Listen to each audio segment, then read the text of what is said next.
and water the World Bank. Now, I have invited Dr. Bambang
Second, on the better understanding and better preparedness. The fact of interconnectedness and interdependence of the global cycle and the fact that one place will have consequences in other places has to be fully analyzed by decision makers, which is not the case. The current crisis is essentially the way the institutions water resources from the insufficient understanding of the hydrological cycle. The hydrological cycle is the most, but also the least understood part of the climate system and receives least attention. And this simply has to change. Interestingly, and I would add, fortunately, some of the current initiatives attempt to address this fundamental problem. The World Meteorological Organization is working on a water data portal that will all the available water data help understanding the change of the global water cycle. Moreover, it is proposed that this portal be in developing what is defined as freely accessible early warning system that would allow preparedness to threatening water disaster. Now, obviously, the period between now and March 2020 will be an important time to discuss their detail. Reports like this, however, may not suffice. The future is not likely to be just continuation of the past, and worse situations may be awaited. More learning is necessary. Using satellites and remote sensing will continue to help. A great amount of it is already available. Processing this data, and even much larger amount of data in the future, will require additional development data pattern recognition algorithms, as well as learning algorithms within development of artificial intelligence and machine. Future global learning and clearly warning will be among the essential tools of integrated management for the 21st century. Third, on new levels of international cooperation. The magnitude of water disaster require a new cooperation, regional and global. In Pakistan, the situation that will be discussed later today, the current efforts after the floods aim at developing, we are told, about 25 national and regional projects. Pakistan is a low area, and these projects will require cooperation and higher levels of investment than anything known in the past. The projects will have to be regional in nature and globally supported. Now, this is the path to survival, to social stability and peace, and therefore matter great priority and urgency.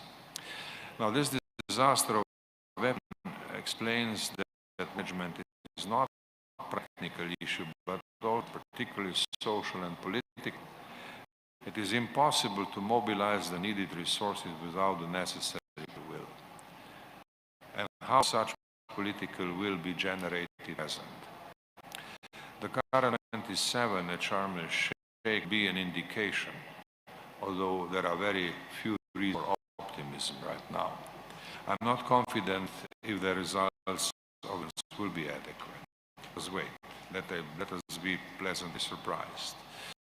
More important, the midterm review conference of the UN Watershed Decade that will take place in March 2020 to demonstrate already a stronger political exists and a more appropriate action.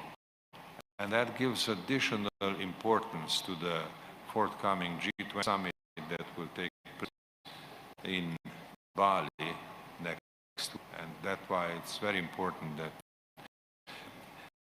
help the summit with an appropriate input that will be discussed tomorrow. I would also like to mention that the proposal for a UN special and water is gaining. There are about 100 countries supporting this proposal, and it is quite possible that a UN special for water will be appointed next year. Now, this would be an important step in building the political will for a higher level of international cooperation. And obviously, this is the time for that has to be made at the normative level. The progress made on the principles to foster peace before, during, and after water disasters is important, and this panel can be proud of progress that has been made so far. Now, all these activities of high-level expert and leaders panel are helpful. We give an additional attention to the current international to combat change. The panel has established itself as a true champion of development and peace. And we need champions. Perhaps today and tomorrow we'll discuss to make the number of champions larger to make sure water action is appropriate. I would like us in conclusion that champions for water and peace are going to be expanded. The number is going to be expanded, and our panel, this panel, will have an intro to context. I will remarks today at the beginning of this session of simply as a modest contribution to it. Be very interested about your views and comments and proposals, and above all, the discussion tomorrow, which will help G20, of the most important multilateral groups, to do something more and something adequate. Attention.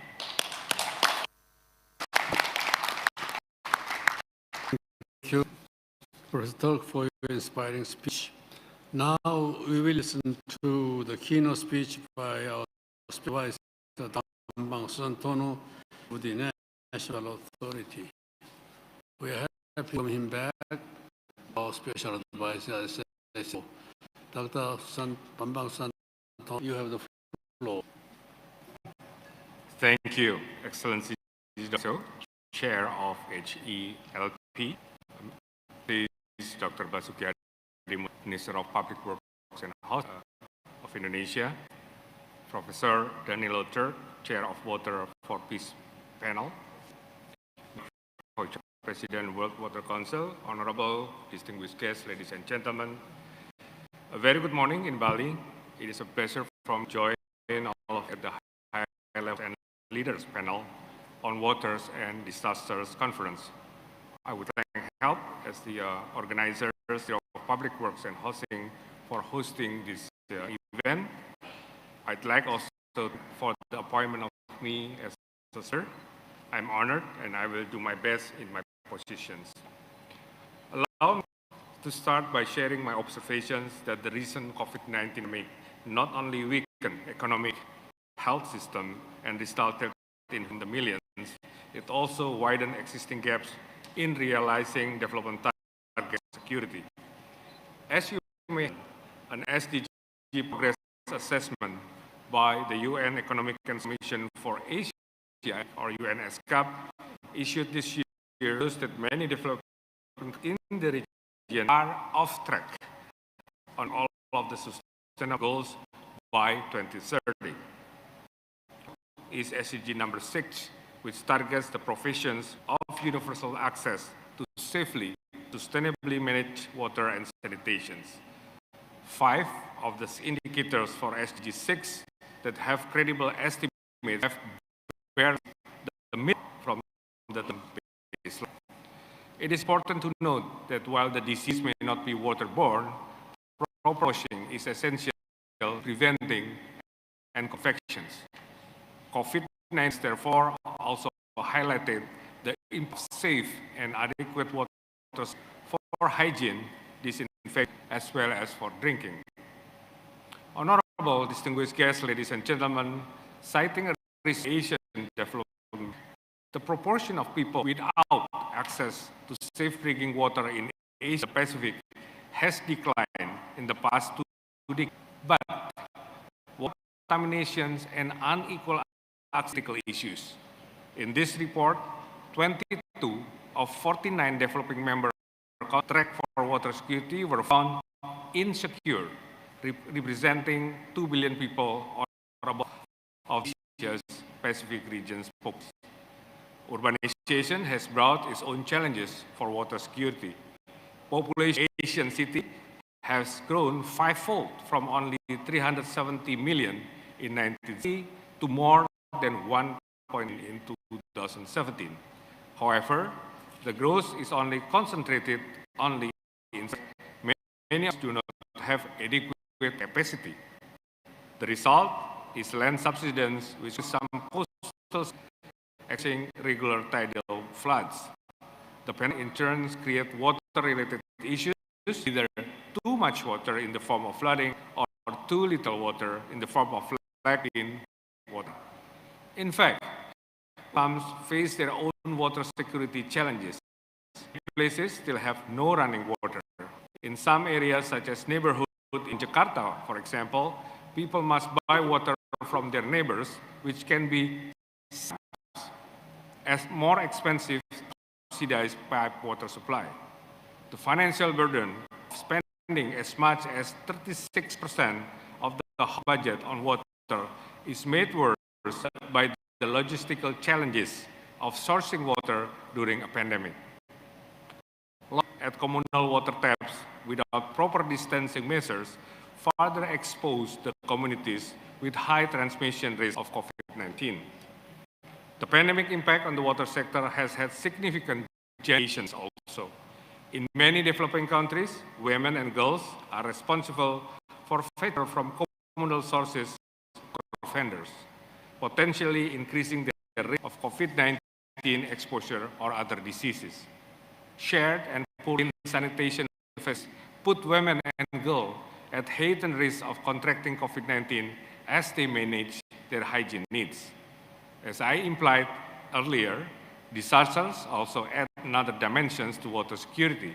As also prone to disasters, many water utilities providers in the region face with the challenges posed by the disasters, such as devastating floods that happened in the Philippines and Pakistan very recently.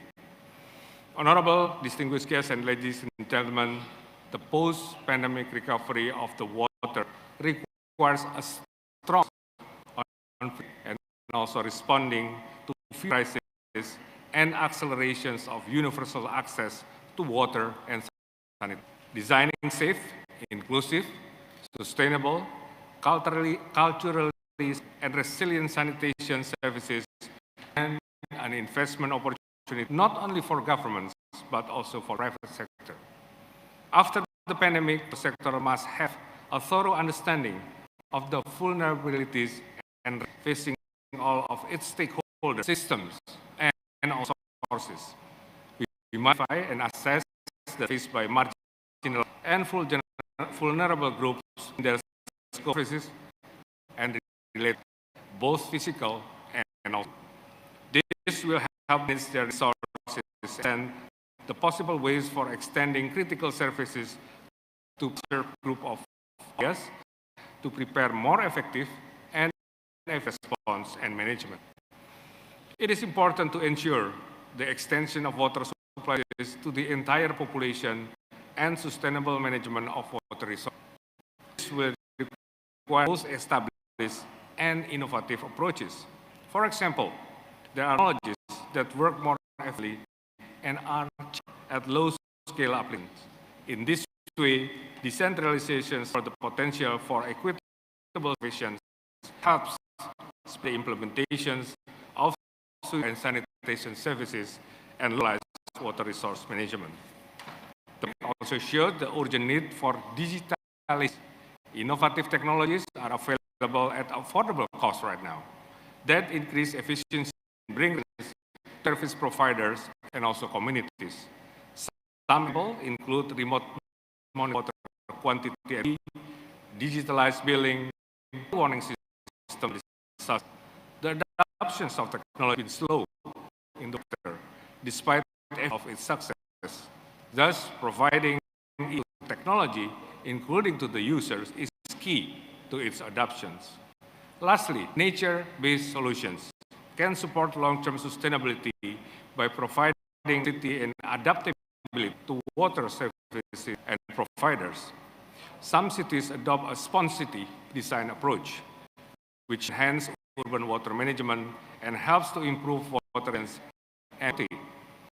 as the Indonesian is currently for new national capital Nusantara, we are also exploring variabilities in adapting these nature-based solutions to avoid flooding, water supply, and also enhance water quality. Honorable speakers, ladies and gentlemen, in summary, the post-pandemic new of the water sector will require us presenting and responding to future health crises, accelerating universal water and sanitation, adapting technologies. The new normal of the water sector must include a thorough understanding of the risks and is faced by vulnerable groups in society. Achieving this will help prepare any new pandemic, but will be the key to take the bigger climate change challenge. Allow me to end by highlighting another critical aspect. To succeed, each of us has a role to play. Researchers, business, civil society, institutions, and individuals. That we have our time and commitment to come together at this HELP meeting is a reminder that there is no success without joining forces. Thus, partnership find new ways to take long-standing challenges and unprecedented times.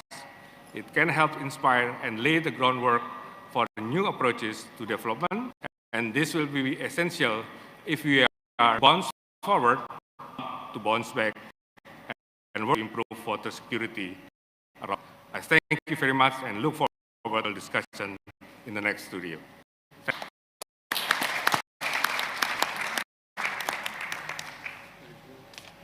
Thank you, Dr. Bambang Santono, for your remarks. I think water as a new normal is a very interesting message to us all. I'm sure that under your leadership, Nusantara will be a new normal for any capital city in the future. Anyway, now I like to know whether there is any comment or to the address given by two distinguished keynote speakers, Professor Turk and Dr. Santono. If no, thank you now. I'd like to announce that we have a very short coffee break for 15 minutes. And I'd like to thank the speakers once again for the excellent remarks so far. I will see you again for the keynote speeches from HELP members and our discussions in about 15 minutes. Thank you. Okay, before the coffee break, Pak Hang San, before I forget also, for my friend from abroad, we provide you a car and license officer. So just feel free wherever you are going to see. You are interested in Bali, I like to serve you to enjoy stay in Bali. Thank you very much. Just private, yeah. You can use the car privately with the license officer, but don't. You're not going alone. Like Mr. Lee Fuson, it was get lost in the market. Okay. Okay. Thank you very much again. Enjoy Bali. Thank you. Thank you very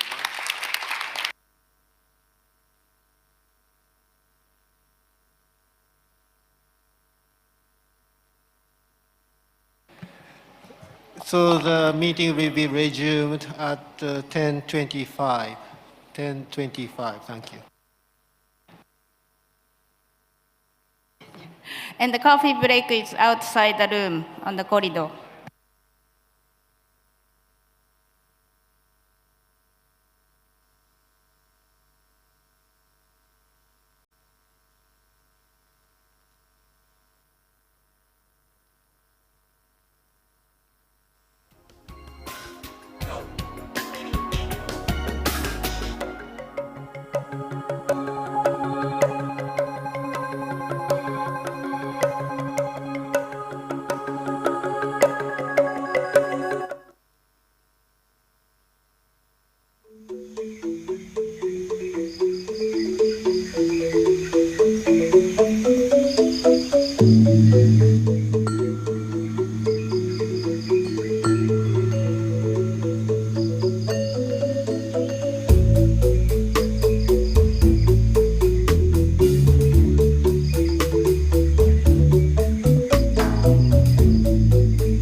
So, ladies and gentlemen, we are now going to start the next.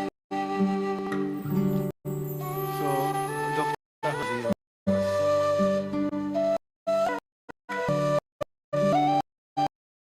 sorry, the portion Speaker is cannot not carry here. it.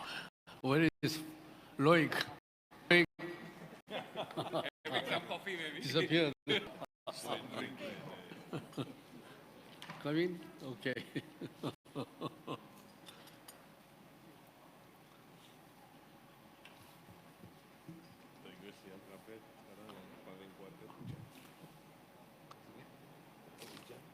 Panggil Rara. Yang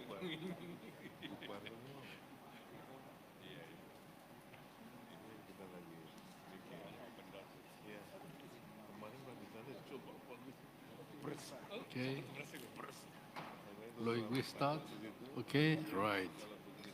Now, we have keynote speeches from HCLP members. Our first speaker is Mr. Loic Foshong, President of the World Water Council. Through this occasion, I'd like to wish all those involved for the successful preparation of the 10th World Water Forum in Bali next year. For Loic Foshong, you have the floor. Thank you, Chair. Dear President Han Seung-soo, dear Minister Bazuki Adil Munjono, my friend, and dear panelists and friends of water, World Water Council is very honored to be with you today in Bali. Ladies and gentlemen, one crisis is following another crisis. Sometimes we end up not seeing them anymore. We are living through the end of a terrible health crisis. One part of the world also experienced an unexpected drought in the Mediterranean basin, in sub-Saharan Africa, in the US, for example, while another part faced major floods like it has been mentioned in Pakistan. We are experiencing a real water crisis due as much to climate deviation as to population growth and population migration. There is, ladies and gentlemen, there is a risk of permanent water-related disaster in the future with persistent droughts and repeated huge floods. Both can kill, both can harm, and both can devastate. They cause the spread of diseases and great tensions on food production. Of course, the energy crisis that a large part of the planet is experiencing accentuates the health and food tensions. But in the middle of this strategic triangle, energy, health, food, there's water. The lack of water or the excess of water. Yes, more than ever, water is climate, climate is water. But also water is demography, water is health, water is food. That's the reason we have to say to the world, and especially to political leaders, stop ignoring water. Whether at the COP27 in Egypt, at the G20 in a few days here in Bali, in a little later in New York in March 2023, there's only one slogan, only one message: spare and share water. And if we want to share water, we need to spare it before. And for this, we have to put our proposals on the table, in the media, in networks, in front of the public at large, and especially in front of the young generation. I mean concrete and realistic results to change the life of the most deprived. This is one of the main of the World Water Forum. We will organize sure that they know their experience. Their huge capacity to host important events will provide a successful forum. Returning stage, first of all, is take water safety more seriously and more sustainably, securing quantity and quality, and also securing users. On one hand, the offer, on the other hand, the demand. And first, we need to produce more water, transfer, desalinate, reuse, and store.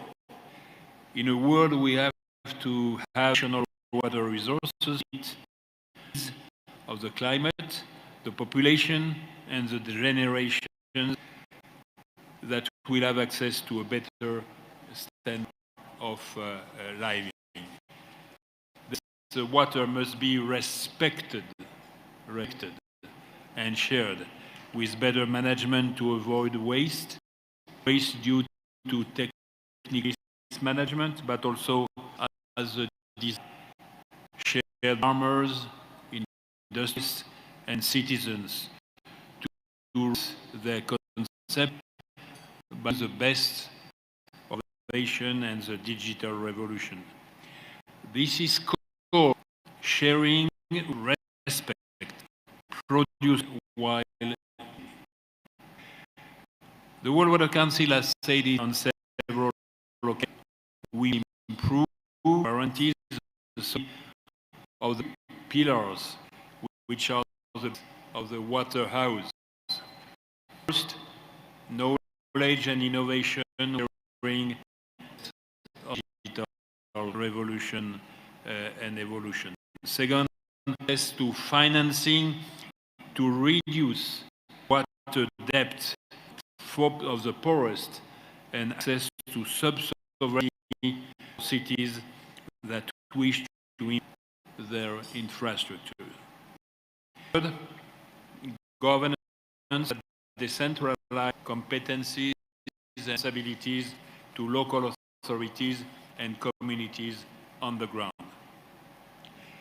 It may be a paradox, but related disaster must us to make a new start for real sanitation and policies, a new start for food to achieve a better balance between supply and agricultural products.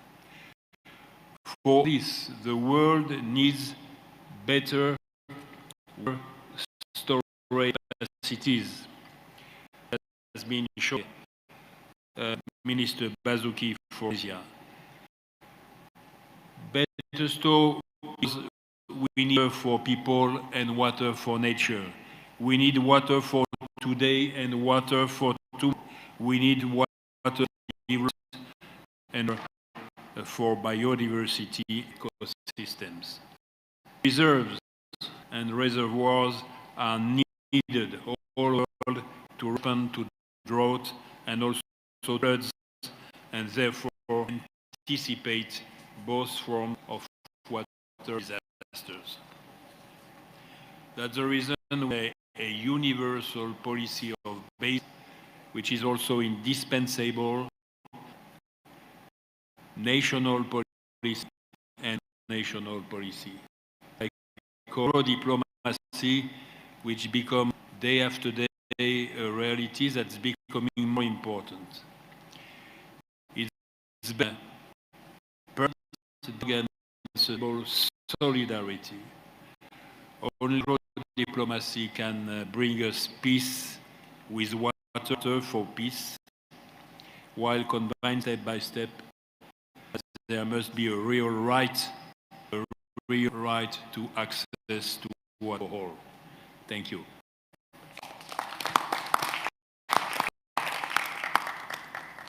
Thank you, Mr. Fosh. Now, next I will invite Mr. Pablo Pedicial, Chair of the GWP. GWP has a player in mobilization on the global water crisis, including through their active participation in COP27 and each year. Thank you for here in person despite your busy schedule. Mr. Floor is yours. Mr. Chair, authorities, ladies and gentlemen, it is a real pleasure. I will be to share a few images with you. Yeah.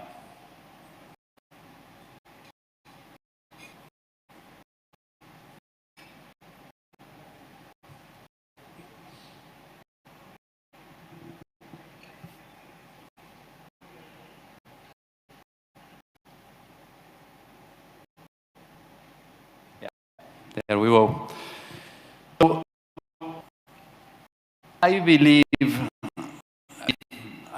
are in agreement with several of years and the diagnosis regarding where they stand. But I want to emphasize that that is a consequence of a new normal. We need to think about upscaling, how we increase impact. This is the key challenge, all of us. So let me show you pictures.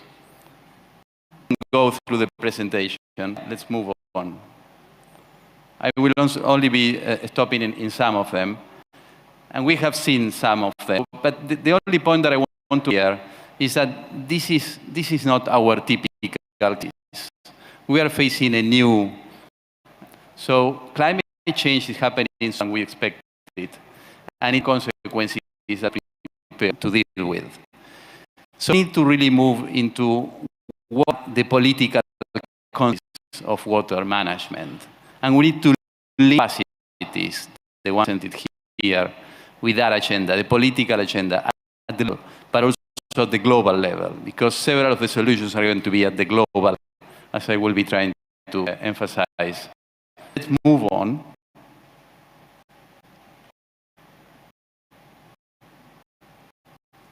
Move on. More. More. More.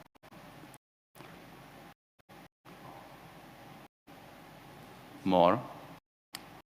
So, just going through the pictures, I have gone almost all over. And I can read up and tell you the story behind the pictures. But the reality behind that is significant. And we are very important impacts, a lot of investment that is changing government. Let's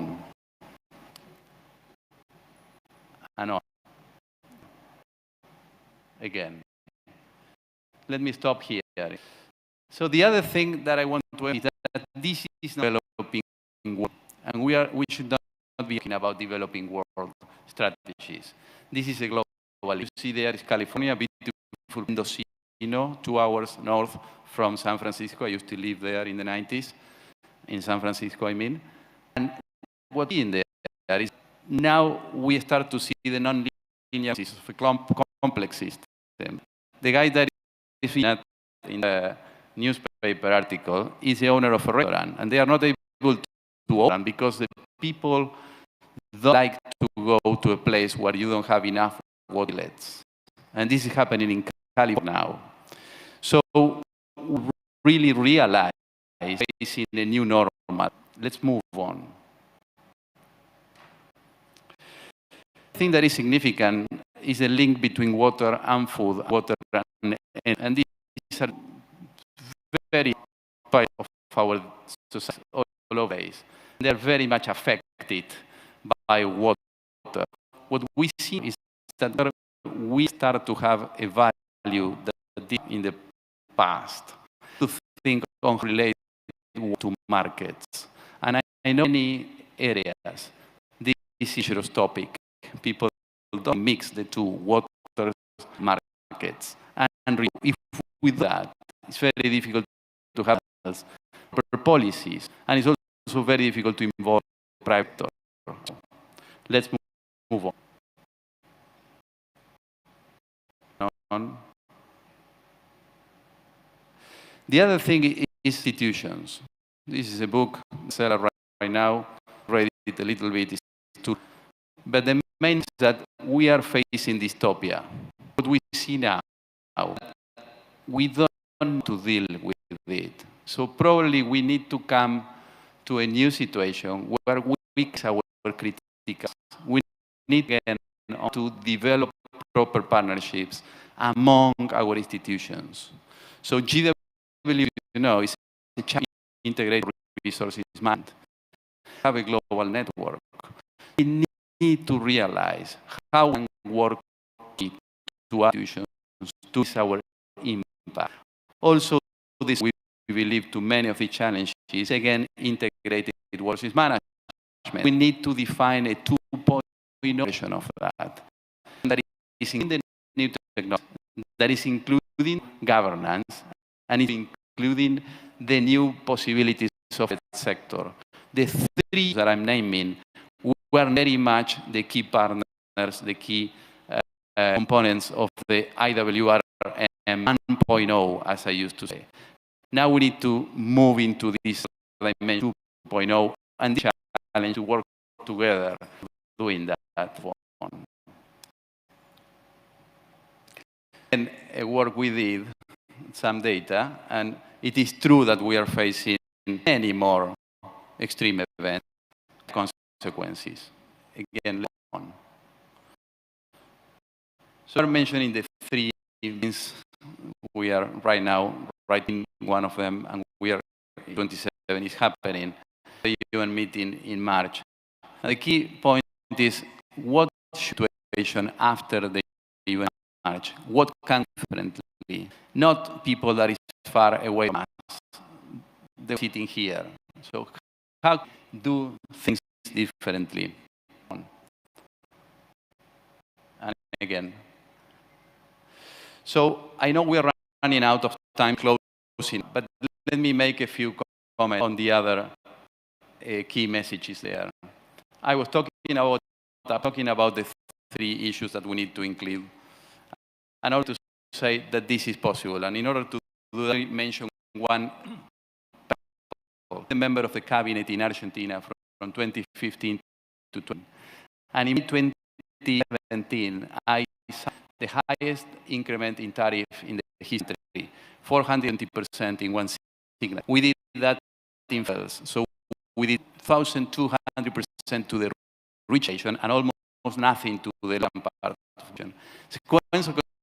We were able to take the main water supply and sanitation company of the country, which is ISA, 10 million nation, to London, and we were able to use bonds without sovereign guarantee in 2018. Looking for $5 million, and we got off for $2.2 billion. So that day in January 2018, I called my Mauricio Macri, said we can take $2 billion for infrastructure in the metropolitan without impacting in the balance sheet. I said to me, let's do the 100 and come back later. So I'm only mentioning this, and this is a very unstable country, as you all know, as an example that it is really possible to do things differently, and the money and the capacity for financing be out there. We think how we the policy. So once again, for a closure, I really would like to emphasize the issue that have a huge opportunity, because the situation challenge is a real one this time. And if we start and come up with missions, what we will see is all over the globe. To real and to get water, a more clear possibility for the other stakeholders. And this is mainly, as I said before, innovation and technology and the private sector. This is what I call moving into other mode, and it is also what I would like to think about when I think IW 2.0. Thank you very much. Thank you, Mr. Vereshal-Tua, for your presentation. Next, I ask Mr. Imam Santano, Chairman, Network of the Asian River Basin Organization, NARBO, to make a speech. It is great to meet you here again, Mr. Santoso, in such a happy occasion. Mr. Santoso, floor is yours now. Thank you. Honorable Help Chair, His Excellency Dr. Han Sung-so, Honorable Help Vice Chair, His Excellency Dr. Basuki Hadi Mulyono, distinguished speakers, members of HELP, participants, ladies and gentlemen. It is a great pleasure and an honor for me to be able to attend in this 20th HELP meeting. Ladies and gentlemen, the water security is fundamental to human lives, society, and economic activities in several aspects, including livelihood, health, food, energy, environment, and resilience against water industry disaster. In other words, water security has to be ensured at all, from household to communities, cities, river basin, and national sectors for their sustainable developments. That more than 5% of the 49 countries or regions in Asia Pacific are seriously exposed to imminent water constraint. Distinguished guests, ladies and gentlemen, to increase water security for all stakeholders, an integrated water resources management, or we call it IWRM approach, is needed to reach across sectors and jurisdictions, as well as coordination within a sector. The IWRM concept is based on sound principles and a vital requirement for water governance. It boosts water security by helping leaders break through the deadlock, spanning and creating a positive among water, food, and energy security. The IWRM approach will help river basin managers to better understand the basin profile and focus on its weakness and threats, to define priority and demonstrative action that can be carried out immediately, to build implementable steps to address the most urgent issues and formulate a strategic roadmap for improving water governance. With this in mind, the network of Asian River Basin Organization, so-called NARBO, is established in February 2004, and currently NARBO consists of 94 institutions across 19 countries in Asia. Distinguished ladies and gentlemen, the goal of NARBO will be to help to achieve IWRM in river basin throughout Asia. NARBO's objective will be to strengthen cities and effective of river basin organization, promoting IWRM, improving water through bleeding and exchange of the information and experience among river basin organizations in Asia. We understand that the COVID-19 pandemic has shocked our activity in every corner of the world. And it is very important to remind us to take effective steps to rebuild the world after pandemic. In facing the threat change and water disaster, we will strive for infusion of IWRM, benchmarking of IWRM, emerging issues such as change to water issues in the future. The success of the implementation of IWRM can be seen in the project and change the quality of the river from heavily populated, with a quality index 33 point in 2000 to even being the dirtiest river on earth, and in 2020 it becomes lightly polluted, with a present have the quality index 55 point, with target the water quality in 70. The Citarum Harum project in the Citarum River with long of 297 kilometers, passing district or cities with 5 activities through the Citarum Pentahelix concept. Ladies and gentlemen, the Citarum Pentahelix concept involves various stakeholders which are divided into 5 sections, which are academics, community, media, as well as river basin organization, private sector. cooperation among all these 5 sections can describe as follows. Knowledge power is supported by the university and research institution for research center and creators for basic idea. Social power is supported by the community, interact directly with our community. Political power is supported by governments to enforcing regulation field. Communication power is supported by the social media at the massive visualization. And the center of excellence is supported by reason in the private sector that can provide the application of appropriate technology.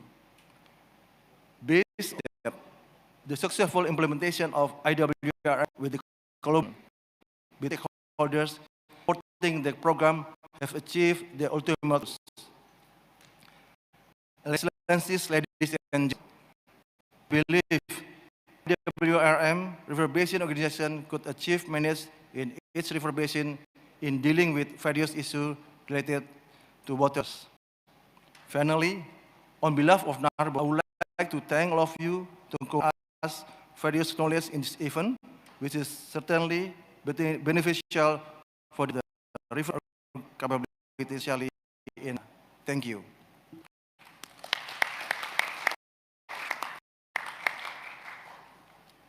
Thank you, Mr. Santoso, for your presentation. Now, I'd like to ask Mr. Woo Chang-um, Managing Director General of the Asia Development Bank, to make a speech. As Mr. Cannot attend the meetings in person today, he has sent us a message. I ask the Secretary of the video now. Your Excellency Dr. Han Sung-soo, distinguished guests, on behalf of the Asian Development Bank, it's my great pleasure to speak at the 20th meeting of the high-level experts and leaders panel on water and disasters.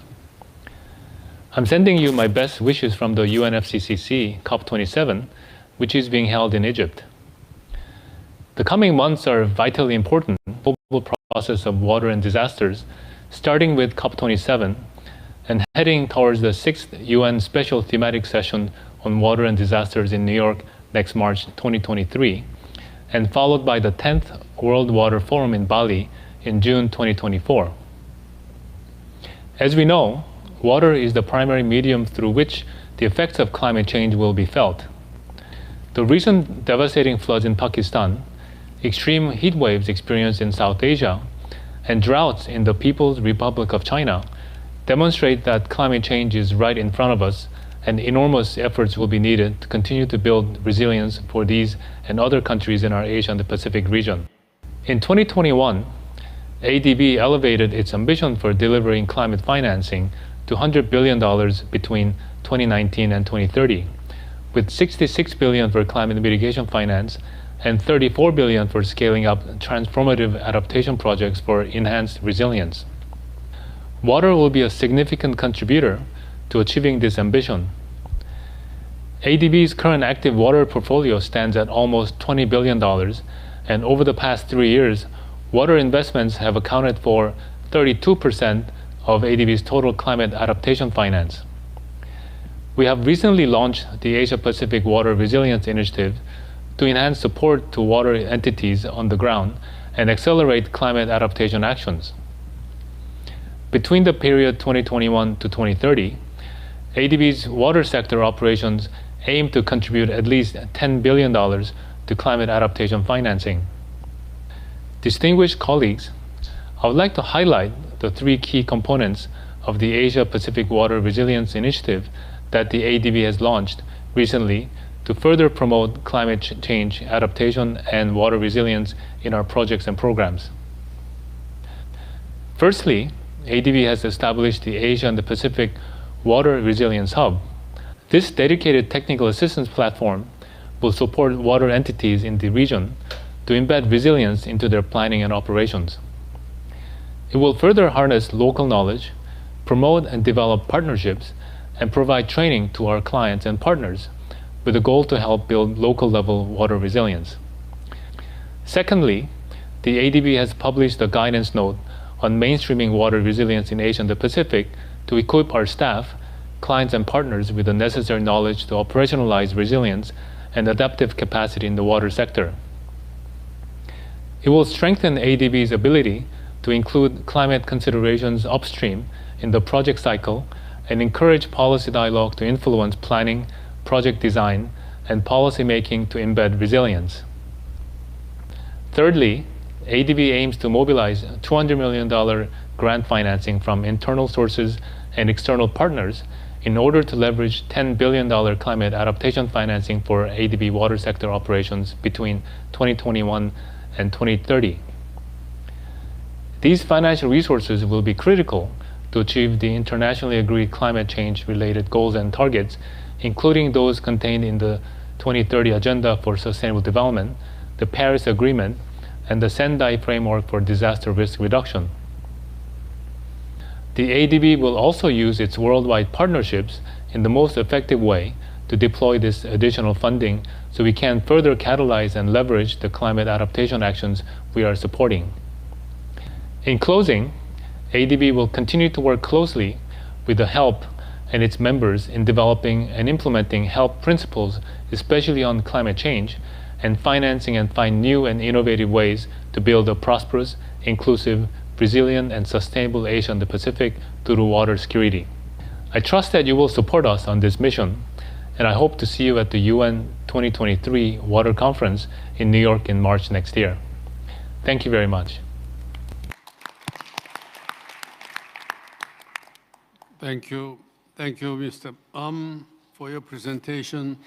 Our next speaker is Mr. Saroj Jha, Global Director for Water of the World Bank. Mr. Jha also sent us a pre-recorded message. Secretariat, I'd like you to show the video now. Distinguished chairs of the session and participants of this very important event. First of all, I would like to thank HELP Secretariat for inviting the World Bank to speak at this event on water and disasters and how these two interconnected themes could be integrated in the global processes. I work at the World Bank as a Global Director for Water Practice, and I have also worked in the disaster risk reduction practice of the World Bank many years back. And I have seen that water-related disasters have become extremely frequent and very high impact in terms of social and economic impact as a result of the climate change. So we really need to focus on prevention, better preparedness. And I think the discussion today should really look at how can we address the underlying causes behind the water-related disasters.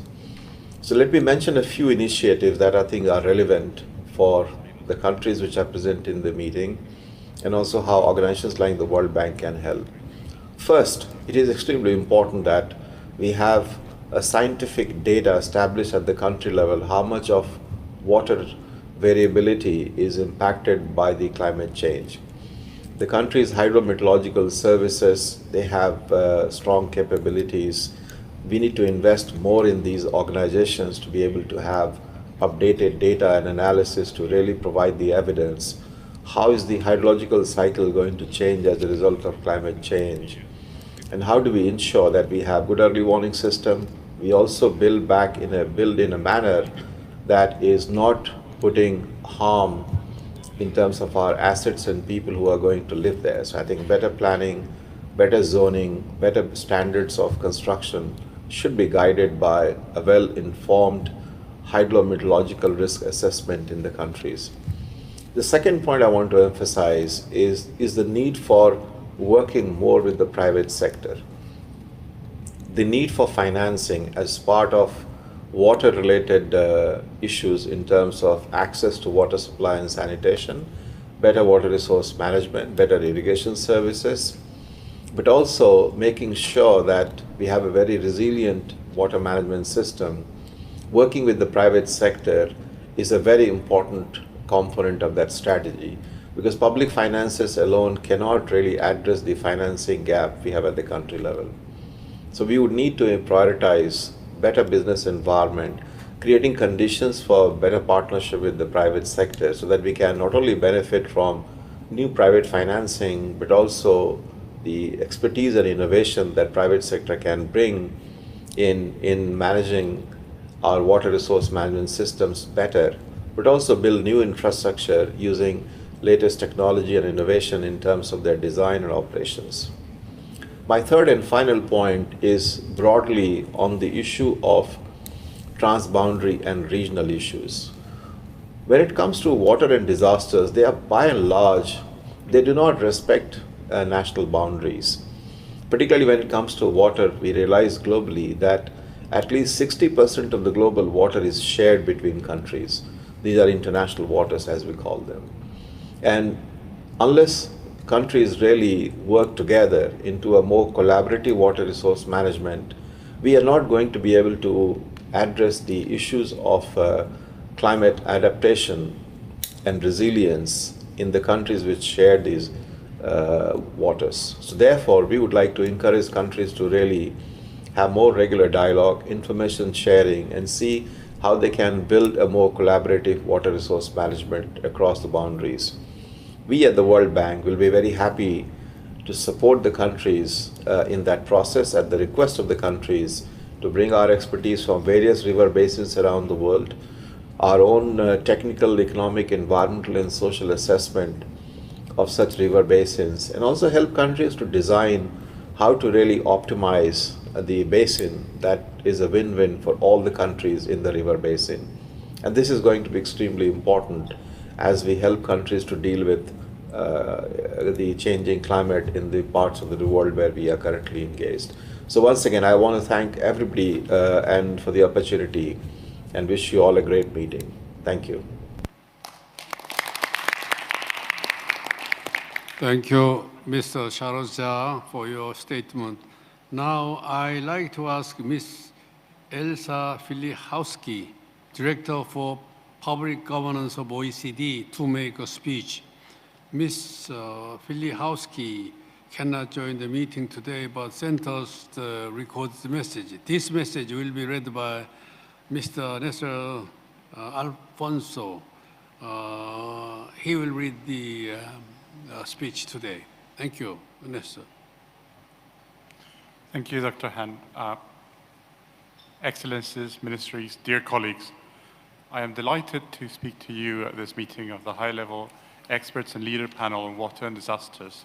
In the last decade alone, both high-income and fast-growing middle-income economies have experienced an estimated 1.2 trillion in costs from disasters due to hazards such as storms and impacts linked to link change, disasters, and the clean pandemic.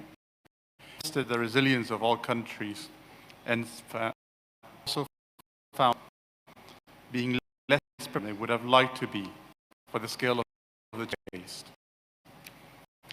To build resilience to future large-scale crises, countries need to learn from their experiences and understand what or did not work, whom worked or did not work, and why was the case. Recently, responding to a request from the government of Luxembourg, we mobilized the full extent of the OECD's expertise across a variety of domains to conduct an review of the country's response to COVID-19. A review highlights the importance of effective crisis preparedness and response for maintaining government. Luxembourg restores trust in the government and its preparedness for crisis. In turn, reinforce democracy. These high levels of trust improve the adherence of the population to effective measures, further aiding the implementation of responses. This is in line with the first OECD Trust Survey, which we released earlier this year. 22 OECD countries volunteered to participate in this survey, taking a collective step to measure and better understand what people trust in public institutions and build future resilience for their democracies. This month, ministers of OECD member countries will come together for a public governance ministerial meeting on building trust and democracy. An essential of the discussion will see governments achieve the transformations required to prompt higher quality public governance and democratic institutions to deliver on climate change mitigation and responses to future water-related disasters. Given these challenges, any work we do to strengthen our democracy, particular attention to the transformations needed governing green. In other words, we can gear up and mobilize governments to deliver on climate change commitments and rise up to the adaptation challenges. Countries need to meet citizens and a democratic consensus building to secure future for the policies that are to address the challenges linked to water and range of tools need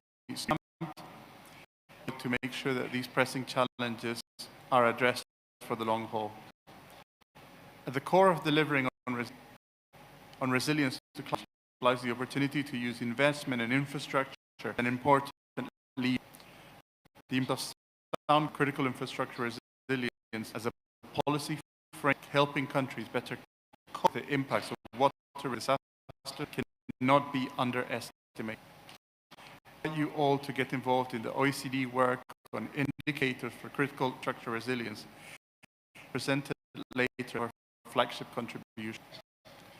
The theme of tomorrow's virtual event are building back stronger from impacts of COVID-19, climate change, and this action society frames particularly the second aspect of the contribution, which focus on improving understandings of futures and how direct and indirect impacts of disasters can affect economic prospects.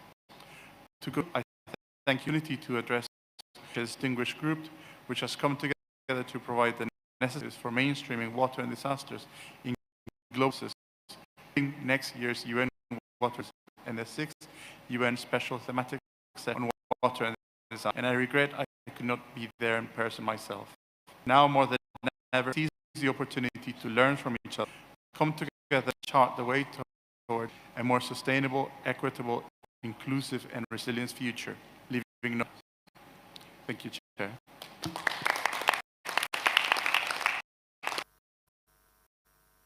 Thank you, Mr. Nestor Alfonso, for out speech by Ms. Pilihowski. Thank you very much. Now, our next speaker is Mr. Shinichi Kusano, Assistant Vice Minister of the Minister Secretariat in the Ministry of Land, Infrastructure, Transport, and Tourism of Japan. Mr. Kusano, you have the floor. Thank you, Chairman. Good morning, everyone. And Bapa Ibu, Selamat siang. Nama saya Kusano dari Jepang. Saya senang sekali datang ke sini karena saya tinggal di Indonesia, Jakarta, tahun 2000. Waktu itu saya bekerja di Kedutaan Besar Jepang. His Excellency Bapak Basuki waktu itu kepala Department International Cooperation. So, Excellency Bapak Basuki, my respective long time, my long time, sorry, Ano Shinichi, Vice Minister of the Ministry of Land, Infrastructure, and Tourism of Japan. Today, I'm pleased to meet so many high-level government officials, experts, face-to-face. As you know, serious water-related disasters around this year alone, including floods in Thailand as well as in Florida, the droughts in Europe. Water-related disasters have impacts on people and sectors, and today I would like to talk about issues that I am particularly about. First, these water-related disasters tend to cause serious damage, especially to vulnerable communities, including poor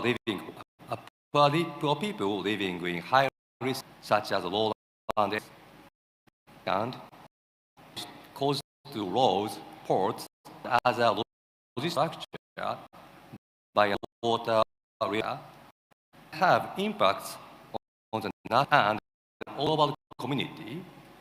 Moreover, the climate will make these impacts worse. The world is recovering from the caused by the COVID-19 pandemic. However, due to price rise and as economic problems, threats are still over vulnerable communities and logistic operations. In view of this situation, we should ensure the world does not face more water-related disasters. I think now is the time for us to make strong calls for the good implementation of measures against water disasters in impacts of change.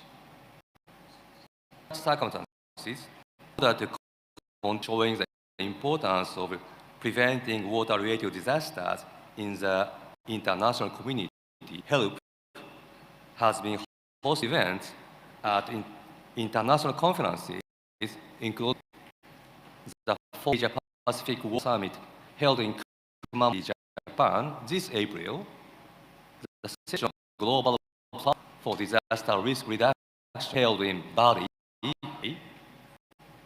the international high-level conference organized in Dushanbe in June, and Stockholm Week.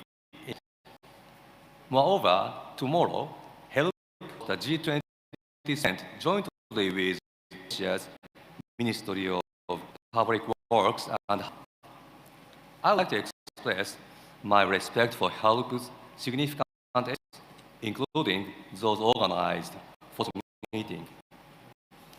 At the 4th Asia-Pacific Water Summit, Japanese President Kishida announced about the Kumamoto Initiative for Water.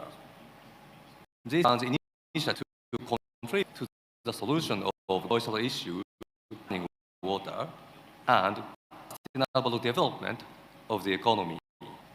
Moreover, the Kumamoto Declaration made by the countries to show their commitment and the chair's was all adapted to outline the outcomes of the thematic sessions held as part of the summit. The Initiative for Water attributes importance to implement climate change adaptation and mitigation measures, developing high-quality infrastructures. The Kumamoto Declaration summary highlights that the water sector plays a vital role in recovering from the COVID-19 pandemic and emphasizes that recovery from the pandemic requires transformation of our society into quality-oriented societies that are sustainably inclusive. In order to conduct activities as described in affirmation out of summit, the Ministry of Land, Infra, Transportation and Tourism held a series of discussion with the related organizations within and outside to set specific goals for future water measures. Later, one week will give detailed explanation about this. New York next March, the United Water Conference 2023 will be held since the last water conference held 40 years ago. As this is made against water issues are now attracting attention from the world. Accordingly, the ministry world with water-related measures include help and advice, for which I ask for your cooperation. I expect that help will conduct activities more actively going forward. Thank you for your kind attention. Thank you very much.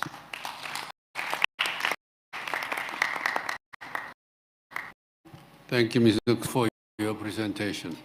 Now we have Mr.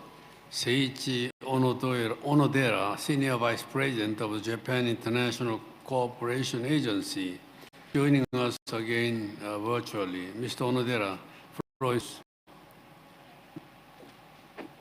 Chairperson, distinguished participants, ladies and gentlemen, I'm to have this opportunity to share JICA's activities.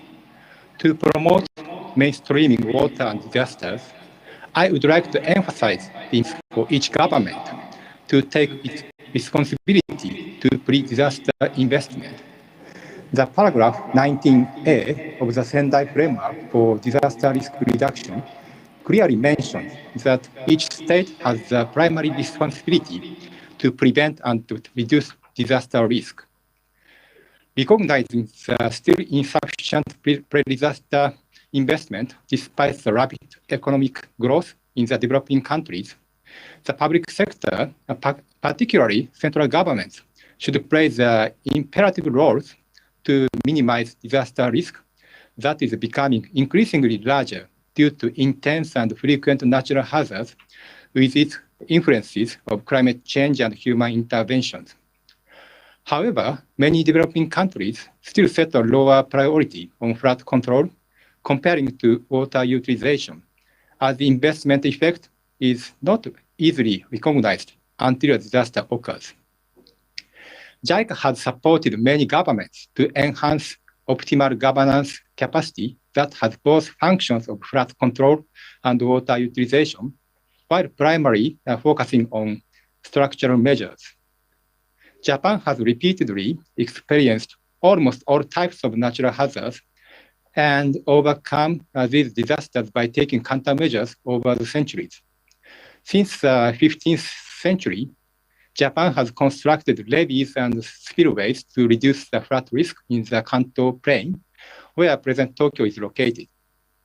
Tokyo is now sustaining Japan's economy as a result of the long-term effort and continuous investment in DRR. Therefore, JICA always emphasizes the importance of pre-disaster investment, and this is an important lesson to be shared with the world. To access DRR cooperation, JICA established a new organizational strategy as the Global Agenda for Disaster Risk Reduction and Reconstruction. In the Global Agenda, JICA sets for building a nation's resilient foundation for saving lives and developing economy. As shown in the slide, we have three pillars under the Global Agenda for Disaster Risk Reduction and Reconstruction. I'm showing some example of cooperation. First case is cooperation as one of the best examples of pre-disaster investment. JICA has been supporting DRR investment in the Philippines through flood control planning, capacity building, and human resource development since 1970s. In 1999, the government of the Philippines established a department specific to flood control. It is the first initiative among developing countries. The department has rapidly increased budget for flood control with its economic growth while implementing a number of JICA projects, as well as adjusting their legal frameworks. In case of the typhoon Ulysses in 2020, around 85% of economic damage successfully reduced. It is a remarkable result of disaster investment. Now, JICA extends the experience of the Philippines to other countries. It includes the Southeast and South Asia, Latin and South American regions. Many governments are likely to implement flood control as part of integrated water resource management projects. Having mentioned so far, it is important to consider how to raise the priority on flood control. In September 2018, a Sulawesi earthquake happened in the middle part of Indonesia. Responding to the request from the government of Asia, JICA started preparing the reconstruction strategy just 2 weeks after the earthquake. After preparing the reconstruction action plan, infrastructure reconstruction sector-loan project was implemented seamlessly for reconstructing the damaged infrastructure and constructing new infrastructure based on the BBB concept. In addition to support for Indonesia, JICA has also supported establishing BBB region of Tonga volcanic eruption and tsunami disaster happened in January 2022. as well as flood in August 2022 to develop recovery and reconstruction plan, which embodies the concept of build back better. Finally, it is imperative to enhance the leadership of government to achieve the concept of mainstreaming water and disaster, as shown in the Philippines case. Based on Japan's experience, JICA will expand more cooperation that contribute to reduce disaster risk towards building resilient nations. Thank you very much for your attention. Thank you, Mr. Onodera, for your statement. Now we'll have Mr. Kabe Jahedi, Deputy Executive Secretary of the United Nations Economic and Social Commission for Asia and the Pacific. Mr. Jahedi is joining us virtually on behalf of Dr. Almeida Alice Chabana, who is member of HLP, who cannot attend the meeting today. Welcome, Mr. Jahedi. Now the floor is yours. Your Excellency Chair, Dr. Han, thank you so much. Honorable Vice Chairs, Excellencies, HELP members, dear colleagues, personal greetings from Ibu Armida Salcia Alice Chabana, Under Secretary General of the United Nations and Executive Secretary of UNESCAP. Over the past 2 weeks, esteemed Chair, in the lead up to COP27, we've seen a whole of UN reports, quite frankly, painted the very of where the world stands today. Atmospheric levels of carbon, methane, and nitrous oxide all reach new record highs in 2021. The window of 0.5 degrees closing fast, and national climate commits the famous NDCs are falling to limit global temperature rise. ESCAP's own analysis shown our region will increase by 2030, when the science is calling for halving of emissions in that time. All this is likely to mean more water-related disasters. But frankly, our region does not need to know what we are facing. We're facing a new risk with overlap and crises. The climate-driven floods in Pakistan that many have referred to really has given us a glimpse into our likely future. ESCAP launched a report looking at the sub impact of disasters shows that water-related are going to be drivers of disaster losses and key drivers of these losses, with the main probably South and Southwest Asia region, for maybe some 7% of GDP that certainly can afford. Building resilience and mitigating setbacks has to be a central part of development across the region. In that regard, having heard so many good ideas already presented, Honourable Chair, allow me just to highlight 3 quick entry points. First, it's imperative to increase public investments in resilience, including early warning systems, in new infrastructure, in crop production, including related water resource management, and an increased protection of growth. These are worthwhile investments because these investments may be less than 1% of Asia Pacific's GDP, but that is 1/5 of the projected loss in the region. A second important point is that we continue to advocate for shifting disaster reduction from a sector perspective to a multi-sectoral and systemic perspective to deal with what the overlapping and cascading from water, climate to pandemics and disease. And here we can ESCAP's risk and resilience support one-stop shop to support risk-informed policy making and countries to identify their own hotspots, cascading and risks to kill the costs of and praise for addition. With the help of the HEL period, we're able to link this water portal also to this portal, water portal mentioned to Turk a few moments ago. A third and final entry point I mentioned is that we must capitalize on frontier and emerging technology. For example, of Earth observation satellites for disaster management, AI-based risk hotspot, digital ID, shock responsive social protection. All of these are emerging opportunities to enhance preparedness to complex and compound disasters. Excellencies, as upcoming committee on environment at the ministerial takes place later this month, sustainable development next year, the Commission focused on climate change in May 2023 all provide opportunities for further mainstreaming water in multilateral processes, for facilitating exchanges just mentioned by Dr. Saraj of the World Bank, and for seeking more champions to the cause in the preparation leading towards the World Forum in Bali. ESCAP, of the United Nations here in Bangkok, stands absolutely ready to partner with all stakeholders here today for resilient Asia-Pacific region. It is our core duty and our core mandate. Thank you once again, Excellencies, for inviting me to join you virtually today. Very much. Thank you, Mr. Zaidi, for your statement. Now, our next speaker is Ms. Paola Albrito, Director of the UN Office for Disaster Risk Reduction. Ms. Albrito also sent us a pre-recorded message. Secretariat, please show the video now.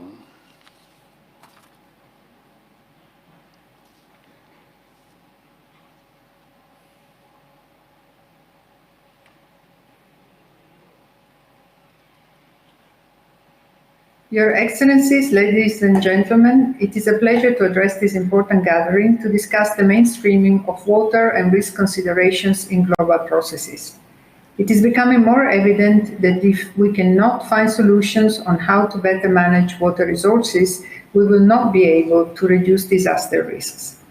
Conversely, if we cannot reduce disasters and climate risk, we cannot sustain our valuable water resources. 2022 has marked one of the hottest years recorded in history.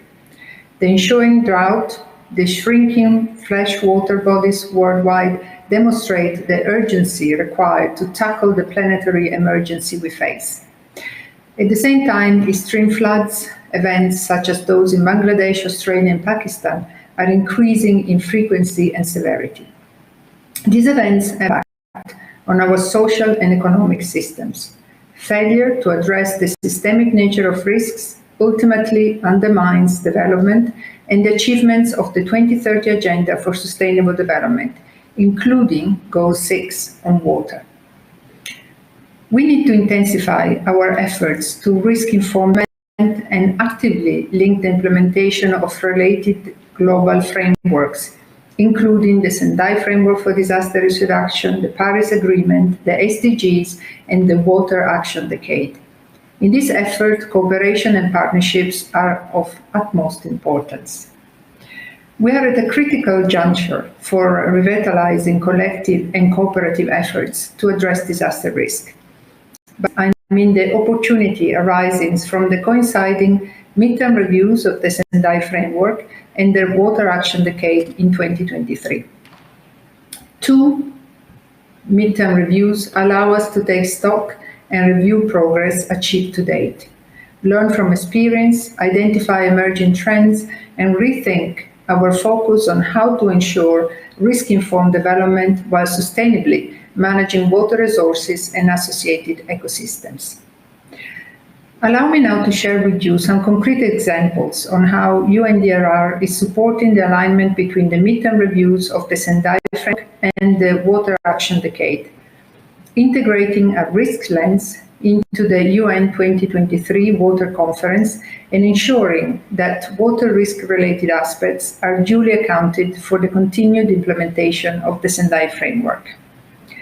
First, UNDRR developed a paper on ensuring synergies between the midterm reviews of water and disaster risk reduction, which highlights critical areas where progress is indispensable to achieve impact on the ground. This includes the urgent need to enhance infrastructure resilience, including through natural-based solutions, and to strengthen our multi-hazard monitoring systems around water. Secondly, UNDRR participated at various preparatory events to the UN 2023 Water Conference and provided inputs to key documents, such as the final declaration on the Dushanbe Water Conference in June 2022 and the Secretary General report on the midterm review of the Water Action Decade. Thirdly, UNDRR collected inputs from the water community for the midterm review of the Sendai Framework to enhance alignment between the Sendai Framework and the Water Action Decade.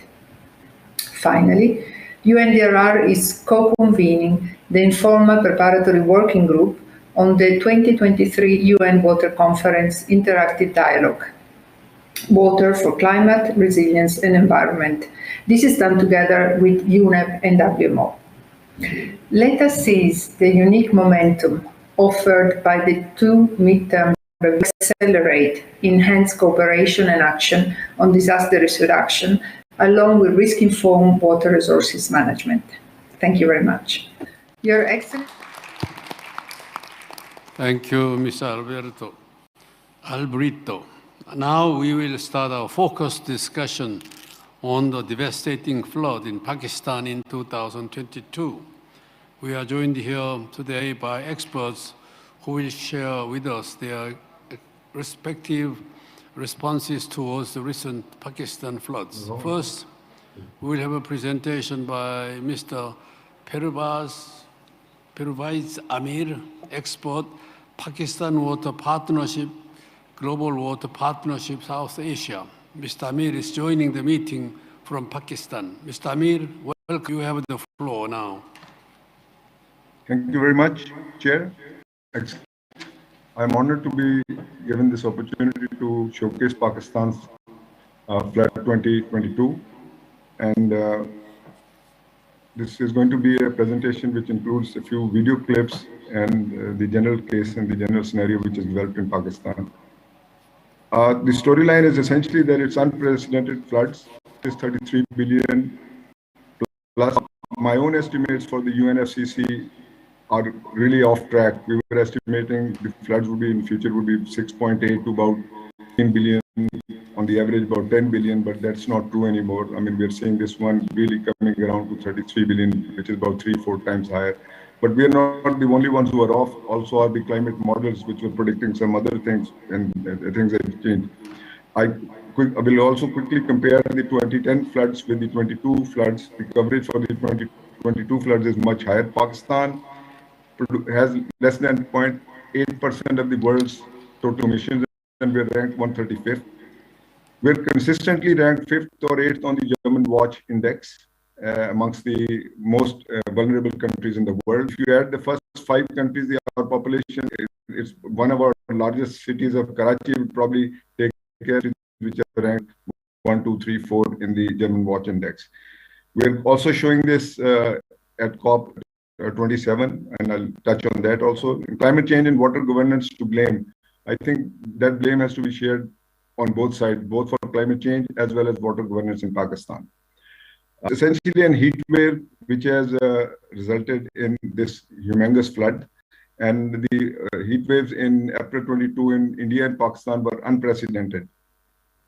These are some of the temperatures. These, I think, amongst the highest temperatures in the world. Our records, we've broken all records, previous historical records for temperatures. 50 is very common in Pakistan right now, and some of the highest temperatures in all the 4 provinces, they are overwhelming for Pakistan. April 2022 was the driest month in 6 decades, followed by these floods in July and August. And I think another area which is going to contribute is going to be our 300 they are rapidly melting glaciers, and 52 of those glaciers are very, very critical, and they'll probably contribute to future floods. If you look at this data, this very quickly, look at just Balochistan and the arrows on Sindh. No country in the world can sort of take the departures are 522% and 784%. So no matter how well you were prepared for that, I mean, it's just overwhelming, and Pakistan is sort of a test case for that. WMO makes it very clear that these are essentially because of climate change, and the likelihood that they are anthropogenic factors is very clear. So, I mean, we don't want to put it on other factors. That's essentially climate change, which is induced these types of floods. This just gives you an idea what type of destruction happens and laws of climate change. This is up in Swat. So the devastation is just overwhelming. And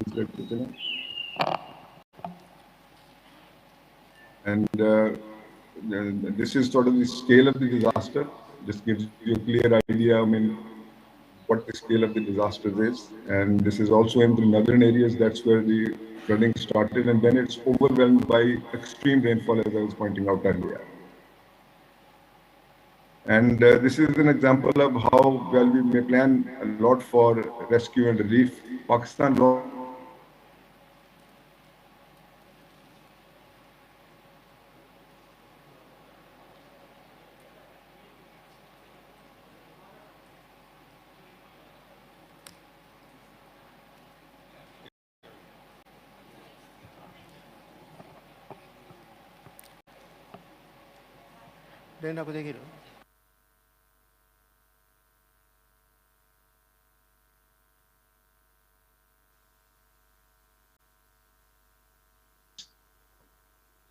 Recording in progress. And it's basically the lower tier of the population. It is the 30% of the lower tier of the marginalized, the elderly, the children. They are the ones who are bearing the brunt of this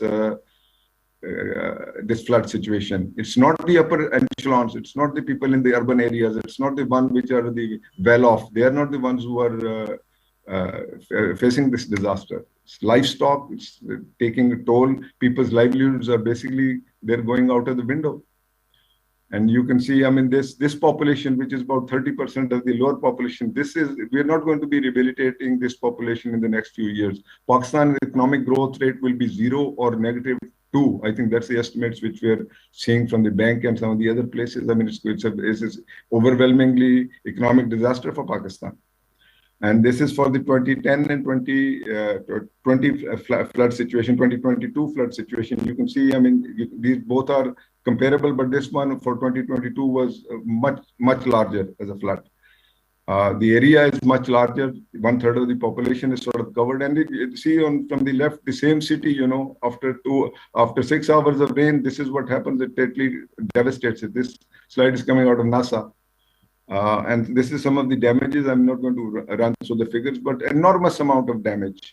Enormous damage. And here's Secretary General Gutierrez. I think the important messages he gives 3.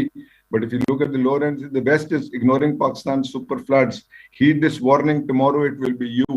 So I think those who are complicit in saying that, well, it's only going to be countries in South Asia or in power droughts in Africa, that's not true. This thing is across the board. This is a war which you're waging.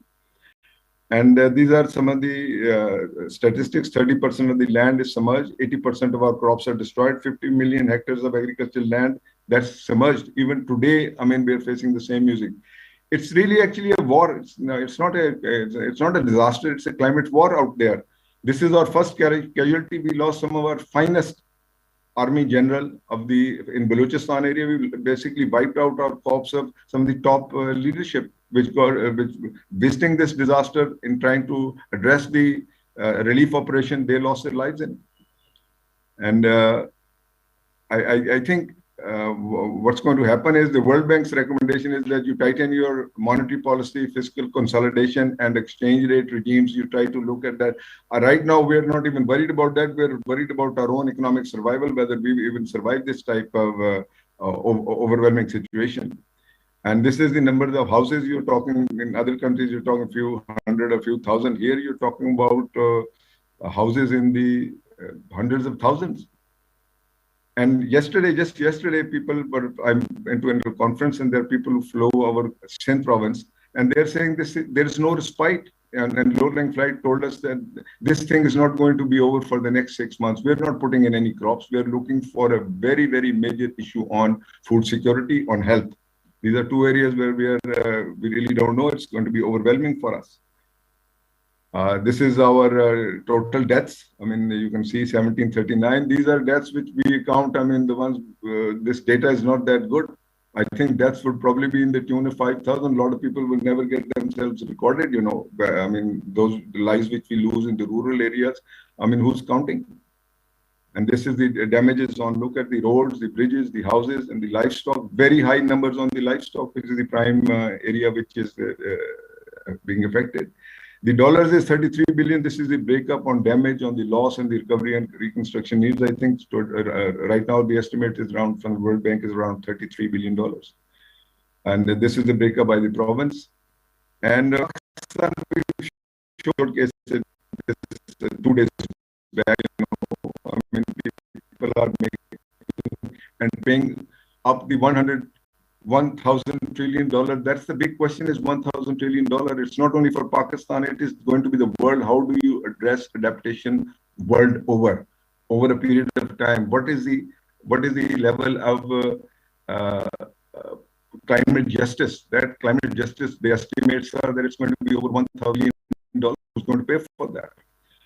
Let me just, these are the takeaways I'd like you to sort of, as I summarize, challenges are long-term sustainable. It's going to be an important one for countries like Pakistan. Point back of decision making and management. Don't put all the blame on climate. I think part of the blame has to be on making and management.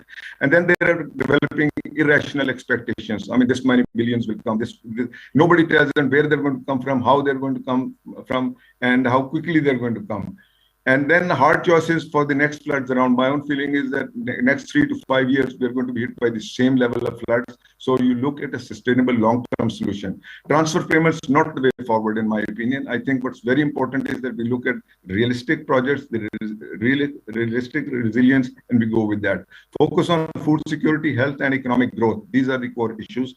And rhetoric to be balanced with pragmatism. I think it's very important to be very pragmatic in this, rather than to only talk about rhetoric and say that, okay, these are the issues and we need to have a normative view on that. We want to be very careful that the data is looked at very carefully, and then we take a pragmatic approach. Thank you very much, Your Honor. Thank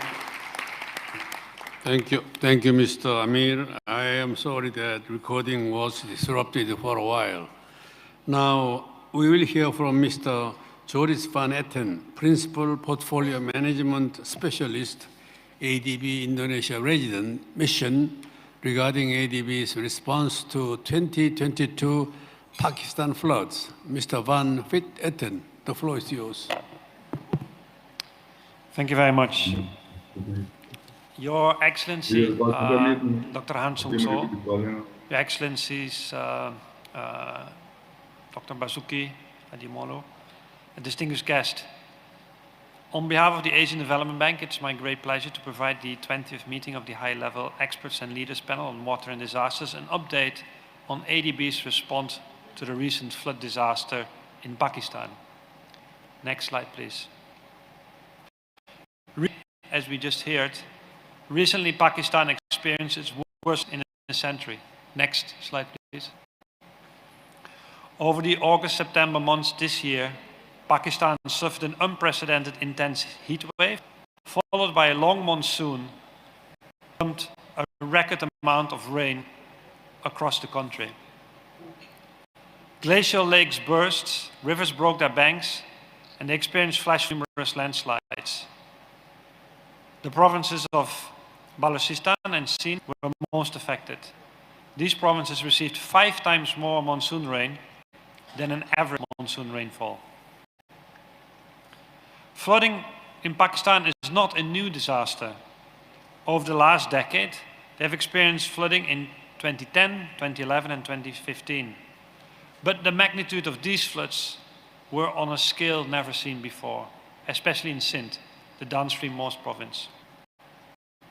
ADB has responded. At the request of the government of Pakistan, ADB joined a multi-partner team to develop the post-disaster damage and needs assessment, coordinated through the UNDP, the World Bank, and the delegation of the European Union. The PDNA report on the Pakistan 2020 floods was released on the 27th of October and estimated the damage and economic loss at a total of $30 billion.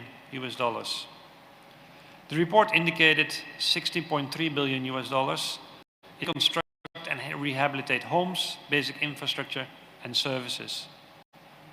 The housing, agriculture, and livestock, and transport and communication sectors sustained significant damage, costing $5.6 billion, $3.7 billion, and $3 billion respectively. As indicated previously, Sindh was the worst affected province, suffering about 70% of the total damages and losses, followed by Balochistan, KP, and Punjab. The PDNA report will serve as the basis for developing the disaster recovery framework to set the reconstruction and rehabilitation priorities across sectors. Next slide, please. The floods caused substantial damages to life, infrastructure, and livelihoods and of the affected populations. In summary, the floods have resulted in more than 2 million houses or destroyed. 94 out of the country's 160 districts officially declared as a calamity hit. Nearly 30 people injured. More than 1,700 more than 8,000 lives perished. More than 400 damaged, more than a kilometer of roads damaged, more than 4 million acres damaged. The floods affected 33 million and has caused a decline in this year's GDP of 2.2%, which, as a result, brought 9 million people into poverty. Next slide, please. Your Excellency, on 31st 2022, approved the $3 million Asia-Pacific Disaster Fund grant for the country's immediate flood relief needs, primarily tents, mosquito nets, and related expenditures. The funding has already been released to the National Disaster Authority of Pakistan. In October, ADB 1.5 billion building resilience with active counter-cyclical expenditure, BRACE, provided timely liquidity support to the government of Pakistan to mitigate the immediate impact of the shock. Also, the government to focus on rolling out relief and recovery efforts. Furthermore, we are repurposing about 100 million in savings projects through minor change in same sectors to restore essential services and operation affected areas. We are adjusting the 2024 country project pipeline to prioritize $400 to $500 million post-global flood reconstruction rehabilitation projects. These are under progress. And last, perhaps most importantly, we are currently $480 emergency assistance loan plus emergency financial support for the post-flood recovery, with a focus to commence construction and rehabilitation of infrastructure, restore agriculture and livelihoods, and to help strengthen its resilience to climate disaster-related risks. These are in progress and are scheduled to go to our ADB board for consideration on the 9th of December 2022. Slide, please.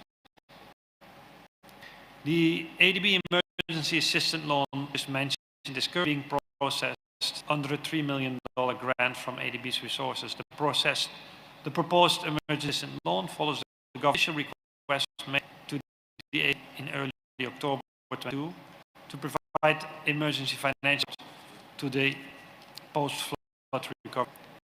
ADB has already mobilized the team to fact-finding for processing assistance loan. This loan is primarily made up of $485 million of concession and is provided in terms more generous than the emergency assistance also expected to include a technical assistance of about $5 million from the Japan Fund for Prosperous and Resilient Asia and the Pacific. It is anticipated about 50% of attribute towards climate adaptation financing. The emergency assistance loan is being coordinated with a proposed $1 billion emergency loan from the World Bank. Next slide, please. This slide outlines the expected duration of our emergency assistance loan in terms of geographical KP and Balochistan, leaving the lion's share and across sectors, with transport giving the lion's share.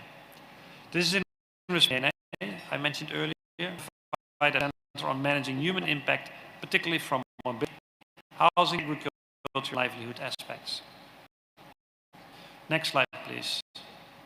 The emergency assistance loan and grant are scheduled to be approved this year and will be implemented over the upcoming 3 years. Also, ADB plans to enhance our pipeline of programs and projects in Pakistan to support but strengthening climate resilience planning and high-level technology and solutions. We'll be using a overreaching framework, which is already under development, international and national specialists, to reorient and the National Flood Plan 4, which was passed in 2018. Our pipeline in Pakistan over the coming to includes priority hard infrastructure, softer components like data collection, telemetry, and early warning capacity building in institutions, followed an integrated flood resilience policy and planning approach. Next slide. In closing, ADB is well supported in its time of needs. As we also worked here in Indonesia together with Pa Ari Murwan on our response to the 28th tsunami, earthquake and liquefaction challenges in Central Sulawesi. We feel that we have the expertise bring to the Pakistan government to support them in this time. We've been working in Pakistan for several years. We have a resident there, and we are actually implementing more than $2 billion worth on disaster response projects in Pakistan since 2005. We've established capacity and systems to deliver without startup. We have a strong outreach and a well-functioning donor coordination mechanism to ensure complementarity. Working in the transport, agriculture, life and water resources sometimes and can maximize comparative advantages among developers. ADB will continue to support Asia and the Pacific, assist in disaster recovery, climate change, and find new and innovative ways to prosper, resilient, and sustainable Asia and the Pacific water security. Thank you very much. Thank you, Mr. Barnett, and thank you very much. As the last session on this topic, in the morning session, we will hear from Professor Kimio Takea, Distinguished Technical Advisor on Disaster Risk Reduction of JICA and visiting in Tohoku. Professor Takea is joining Tokyo today. Yeah, you yes. have the floor. Yes. Can you hear me? Okay. Sounds like you can hear. So, Excellency, especially Iran and Pakistan, and the distinguished guests, ladies and gentlemen, thank you very much for giving JICA as a chance to explain or just a glance. So JICA's assistance for post-2022 Pakistan plan, we are thinking like this. And before we're talking about the practical issue, let's just see the Indus River, the main river of Pakistan, and the more formation. There is in the upstream, Himalayan Hindu Kushi mountains, and the another side is Afghanistan mountains and flash flood area. And the, one more divided to gentle slope to west, from India side to Pakistan side, and main 4 tributaries area located here. And one more thing is typical downstream floodplain area. This is normal Indus River's morphological condition. And how about the Indus River itself? World irrigation river. It's extremely historical accumulation of the infrastructure, including, I will show the one photo of Kotra barrage, very barrage, not only Kotori, but from the upstream of Tarbera Dam downstream, 6 big barrages already constructed under the operation. And let's see, how about 2010 flood? Just a glance. So historical flood and damage of Pakistan is like this. The biggest direct losses happened in 1973 flood. And the loss of lives, mortality, biggest is 1950. And affected villages number is 1976, is the biggest. And the flooded area is 2010 flood was the biggest, not including this year's flood. So how about this year? So then 2010 flood, excellent operation of dam and barrage done by Pakistan government, like this. Tarbera Dam operation curve inflow peak is more than 24,000 liters per second. But it was dramatically reduced the peak flow. And out of the almost 12 flow, try to protect life. So let's just do detail. So using a barrel to make the bridge in down is a important task for the flood operation during in the industry, and retention affected by the dams and the barrages like this. Flood is in the Tarbera Dam more than 23,000 cubic meter, and it is estimated roughly more than 3,000 years return period. Unbelievably huge, and also even in the Kotari barrage, it is almost estimated 100 years return period. But anyhow, historical peak is almost same. And the 2010 flood remark is like this. It was controlled very well from the upstream. Tarbera Dam controlled 7% of the flood. And Karabahu headwork 65% cut off. For example, Koda barrage is 60%, and it go down to the Sindhu, the floodplain. Sakar barrage only cut to the flood too. That means from the upstream, try to do the best effort to retain the flood, not to go down to the Sindhu area. So total 60 billion cubic meter of flood was stopped by one dam and 6 barrages and river itself, by embankment and riverine floodplain inundations. So this is the Pakistan's situation of industry. If these irrigation structure not only used for the irrigation, they use these barrages for flood control also, using them effectively. So more serious damage will happen. And in spite of the best effort of flood fighting, 24 hours, 7 days observation and flood fighting like this, it's a big effort, excellent effort. Put to the temporary cabin every 100 meter and watching the flood condition 24 hours, 7 days.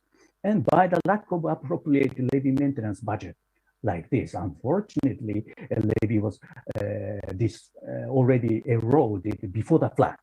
So what happened? Levee breach happened even below design high water level like this. That's the condition of the existing condition. So Sindhu situation will happen. Very huge inundation happen by the bridge of Indus River, the B.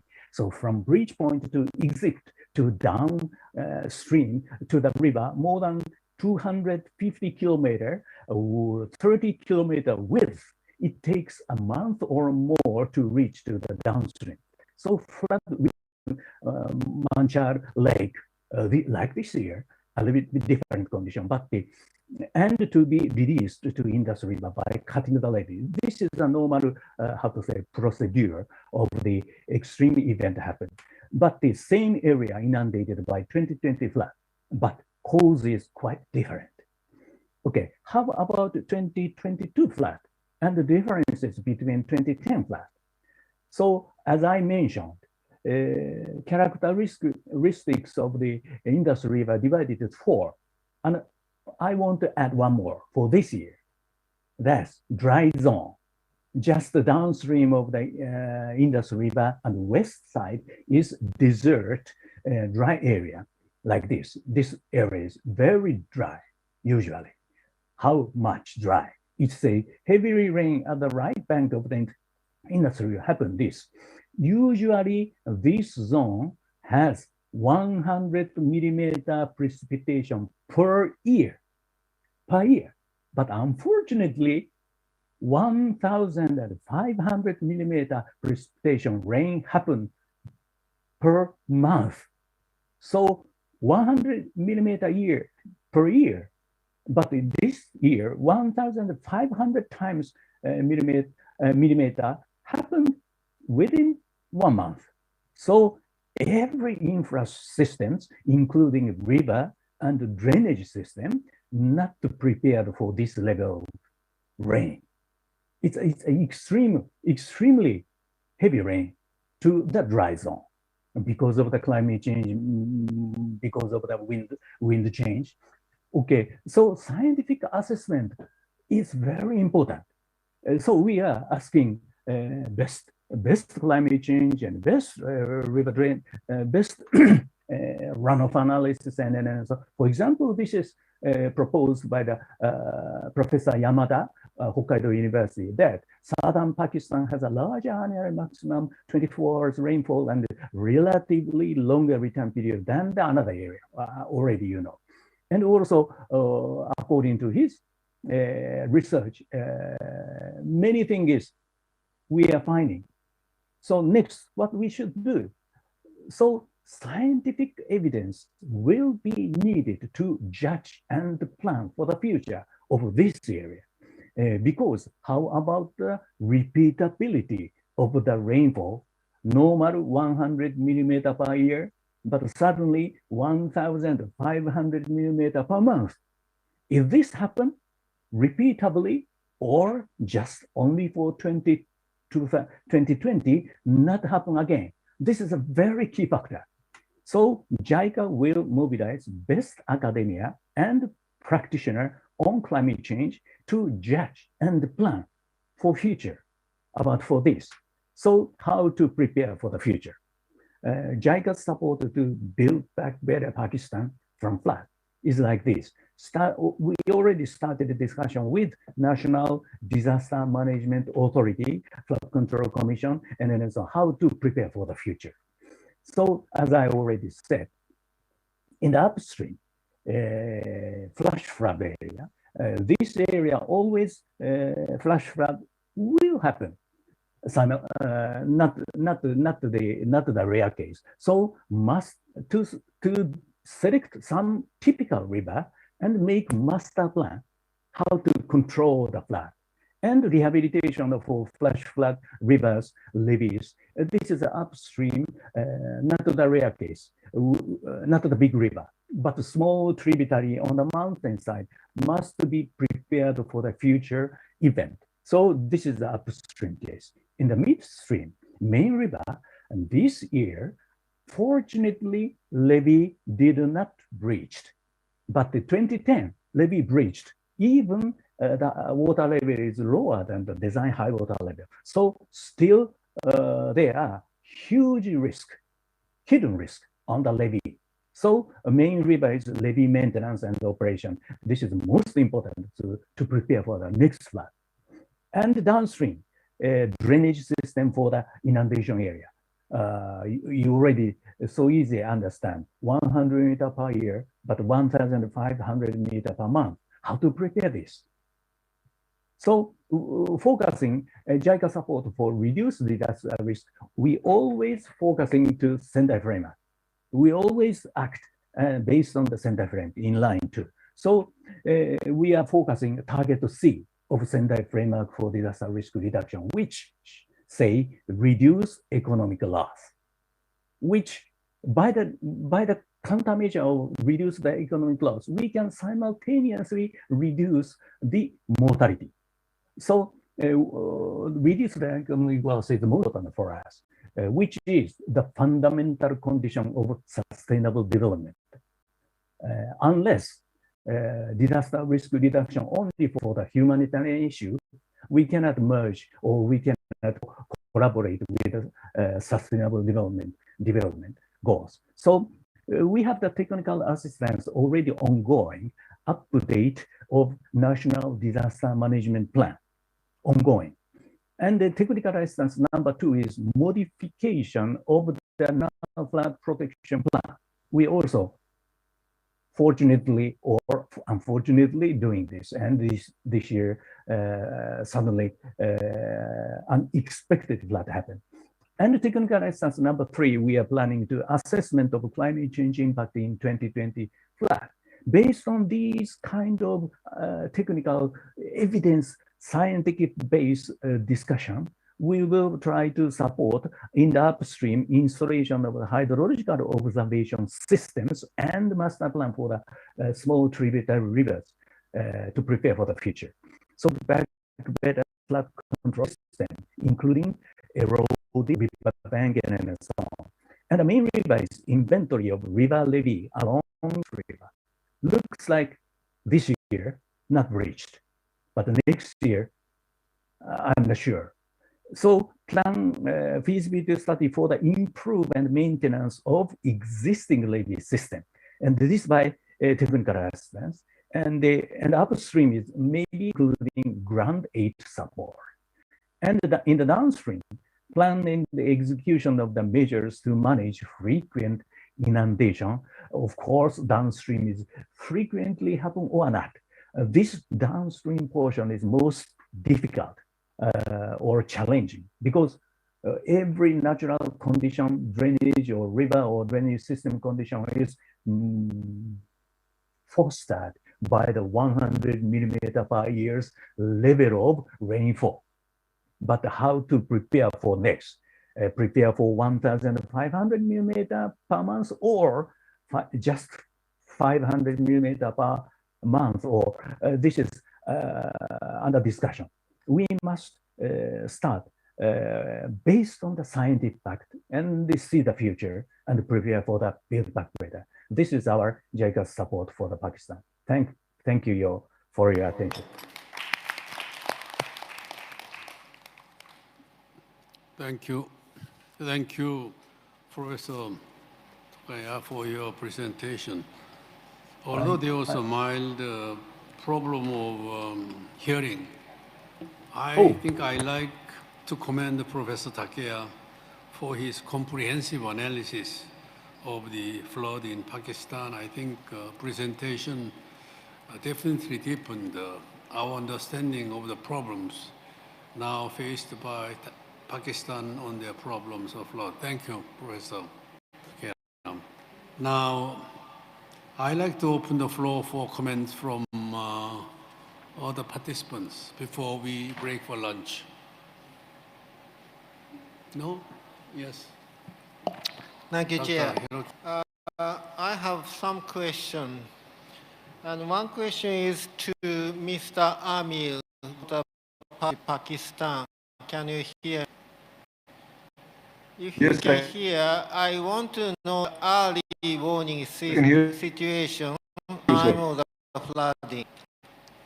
Was there early warning appropriate and timely enough for the people to evacuate to the right place? Was there any lessons learned in 2010 reflected in 2022 flood in terms of the flood warning? Can you comment on that? Yes, sir, I think our situation has improved quite a bit since Can you 2010. hear what Can you hear me, sir? Kenji Hiroki said? Yes, I can hear. Ah, yes, please reply. Okay.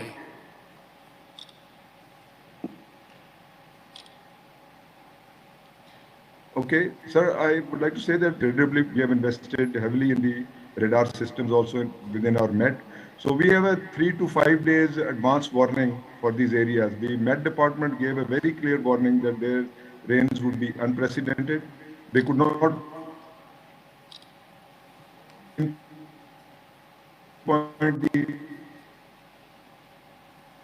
the exact places, but they were able to make these statements both for Balochistan as well as for saved because of that amount of rainfall which we sort of experienced was just overwhelming. But other than that, the early warning system was there.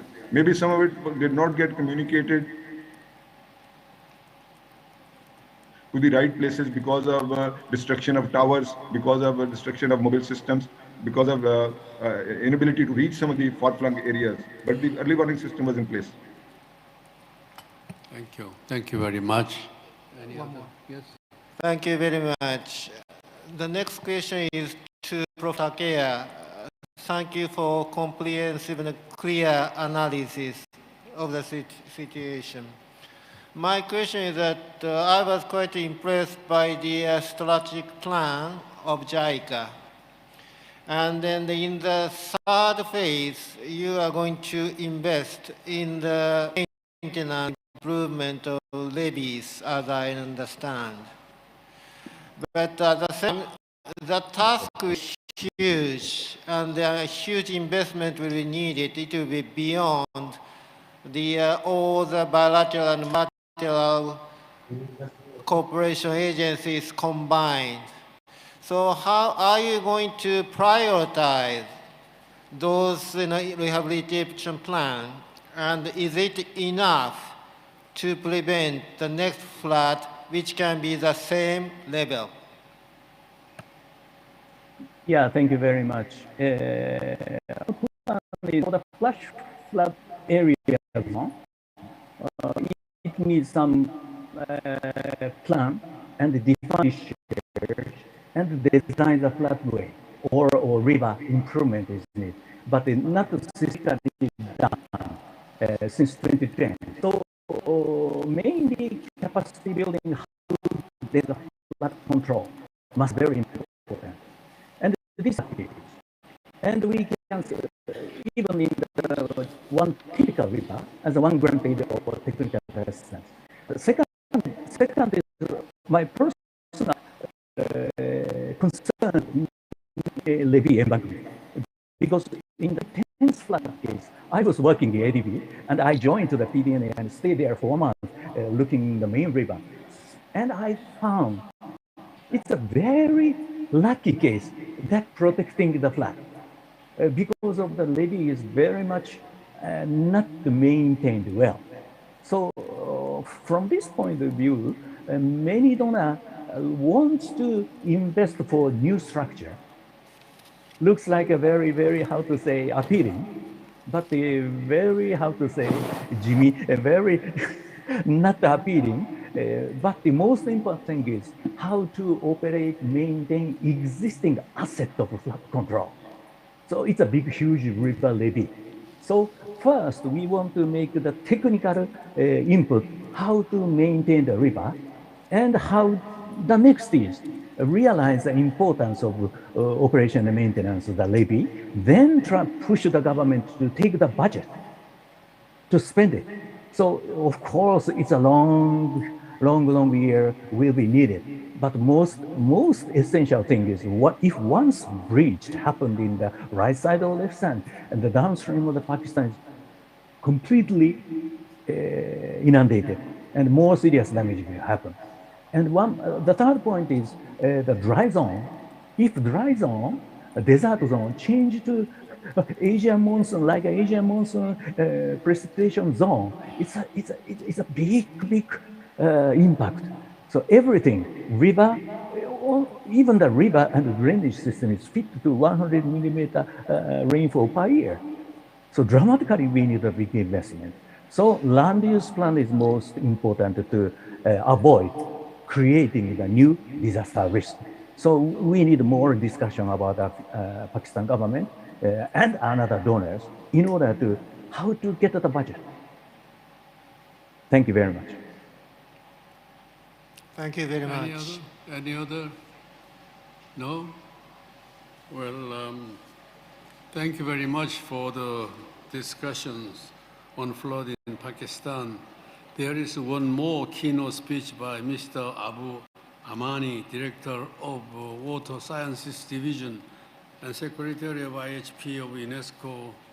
And his speech will be delivered later in the afternoon. Now I'd like to announce a lunch break. All of you must like it. The session will be resumed at 1:30 p.m. Once again, I'd like to thank all the members and the member representative for their insightful and inspiring speech this morning. Thank you. See you in the afternoon. Thank you. So the housekeeping announcement, the lunch will be served in the restaurant named Suku, the restaurant where you had a breakfast, the same restaurant. So the lunch is, I think, already ready for you. First floor. It's the first floor. Just around corner. Okay. So please tell the restaurant that you are help delegates. Thank you. Thank you very well done. Thank you, President. Okay.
まあちょっとそんなんで申し訳ないんですけど、なんかご手配いただけるとありがたいなと思いますが。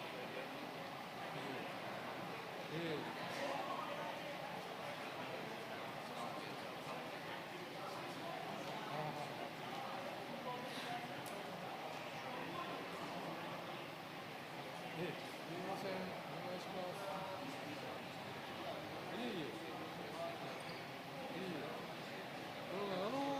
今日ね、今日金太さんにもこの会場で会ったし、国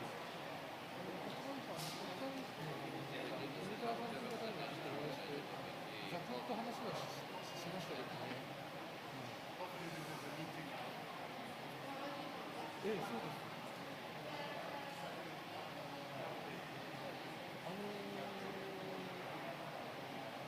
今日発表された方ですかね。はいはいはい。わかりました。はい。じゃあ、すみません。シュッとして、シュッとして。ちょっと、いや、まあ別に、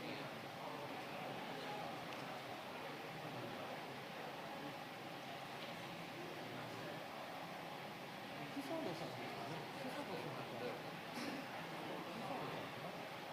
決算と外資ミニスター。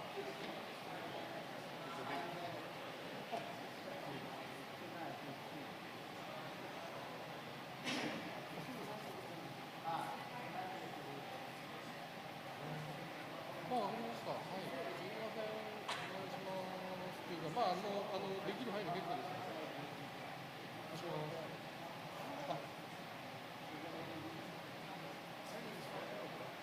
はい。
Check audio, check audio, check.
Check audio, check.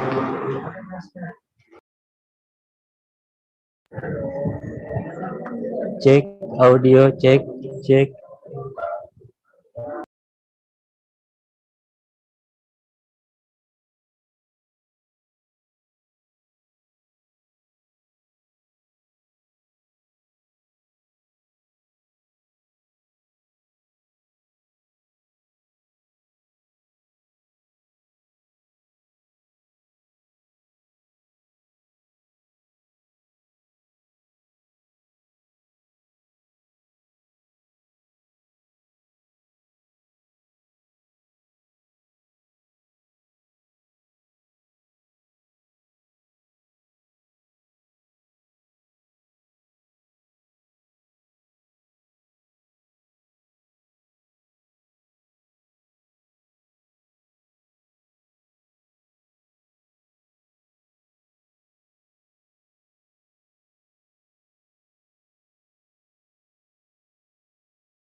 Satu, dua, tiga, empat, lima, enam, tujuh, 8, 9, 10.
but I think we have to start again, start our afternoon meeting on time. Welcome back, all of you. Now we will have presentation actions to mainstream water and disasters in global process toward or after United Nations 2023 Water Conference. First, we will have a presentation by Secretariat. Genzo, you have the floor. Thank you, Chair. So would you please show the slide?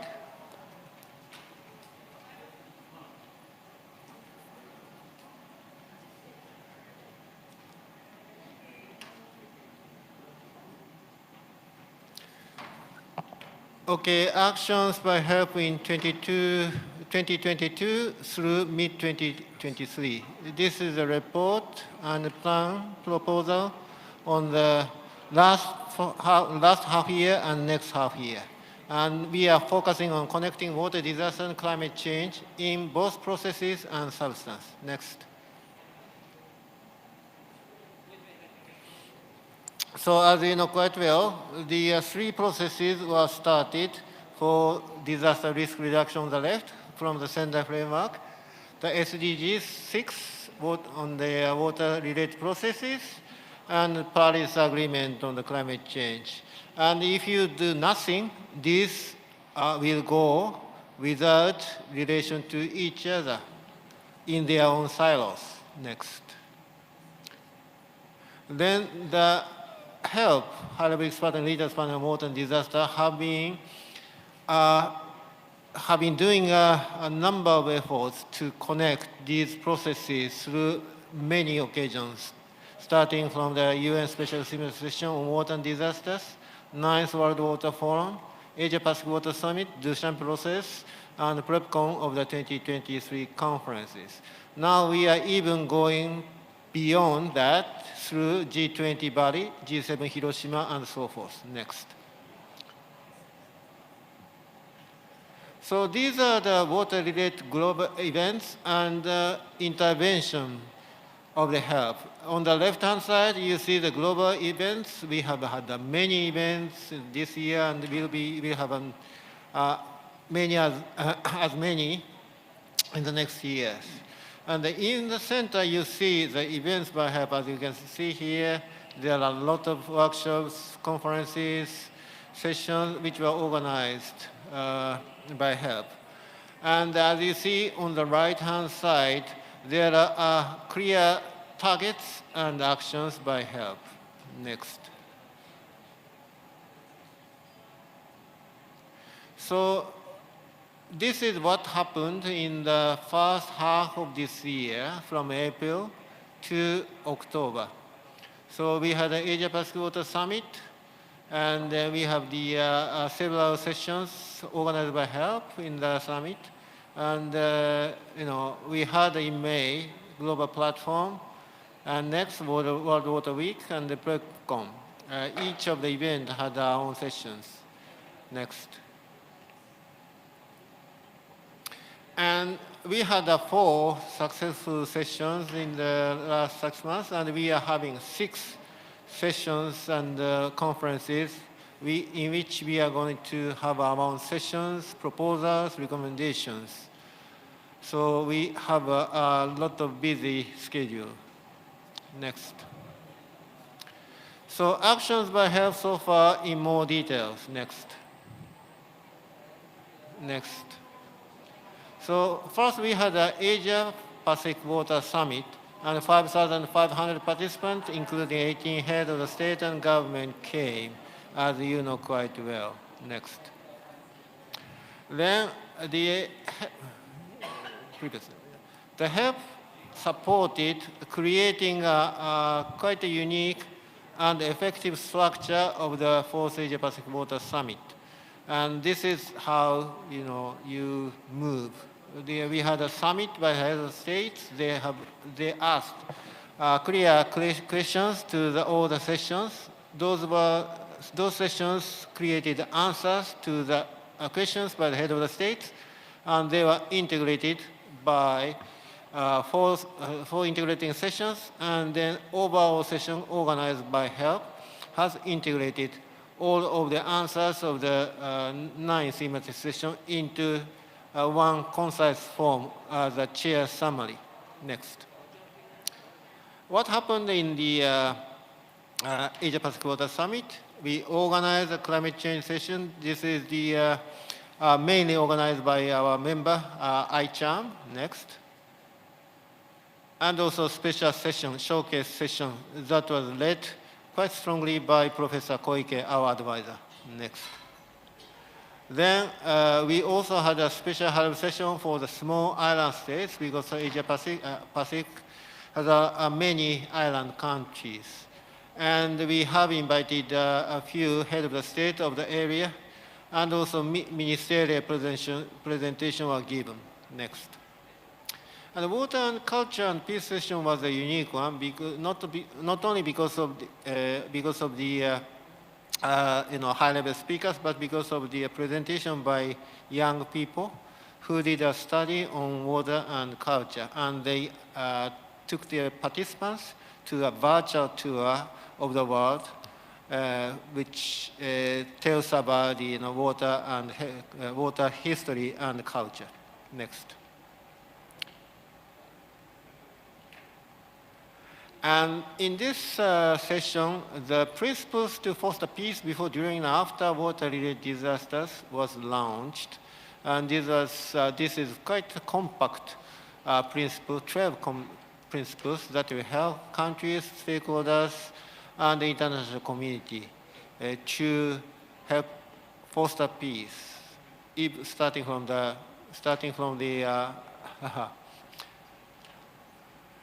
no, one, yes, from even before, during, and after water-related disasters. Next. And as I said, there was an integration session co-chaired by our chair, Dr. Han Sun-soo, and the final recommendations and suggestions were compiled into one concise message by the co-chair. Next.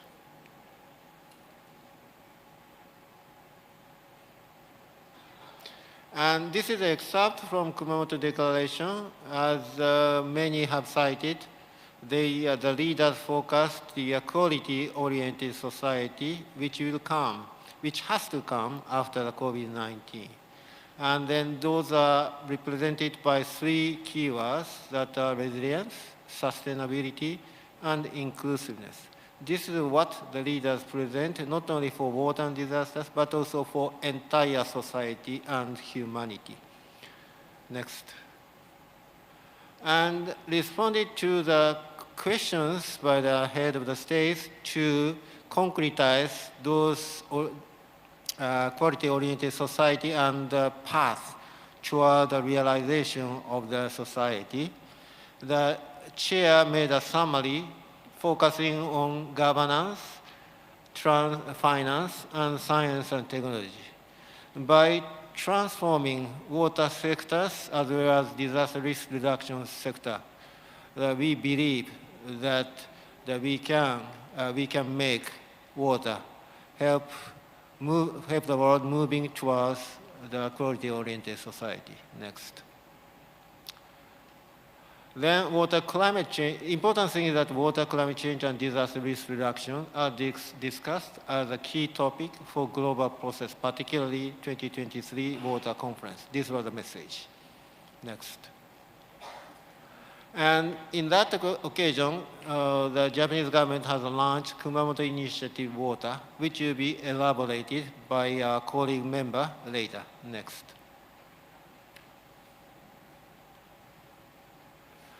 And after the successful Asia-Pacific Water Summit, we had a series of sessions. Number 1, the second meeting of the Dushanbe process in Tajikistan. The help co-organize the session, and we have invited a number of the key speakers. And one speaker was the Undersecretary General of the DESA, who is Secretary General of the 2023 Water Conference. And except for the session summary is here.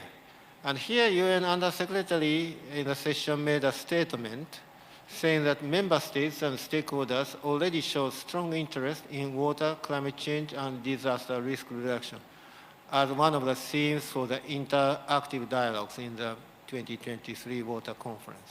Next. Based on that, we have started our dialogue, promotion, and lobbying. And this is one effort to make it happen. A workshop in the World Water Week 2023 in Stockholm. Again, we have asked the Dr. Hansen to give their remarks and the call for participation and support to connect water, disaster risk reduction, and climate change at global level. Next. Then came the breakfast meeting session, Connecting Water, Disaster, and Climate Change in New York for the 2023 PrepCon. Dr. Han attended and opened the session in person. We have had a number of the high-level key speakers, including His Excellency Mr. János Áder, former President of Hungary. So the conclusion of the session is that they all support the idea of connecting water, disaster, and climate change. Also, they have agreed that the UN Special Symmetric Session on Water and Disasters will be held in March, one day prior to the UN 2023 conference, as Dr. Han already said. Next.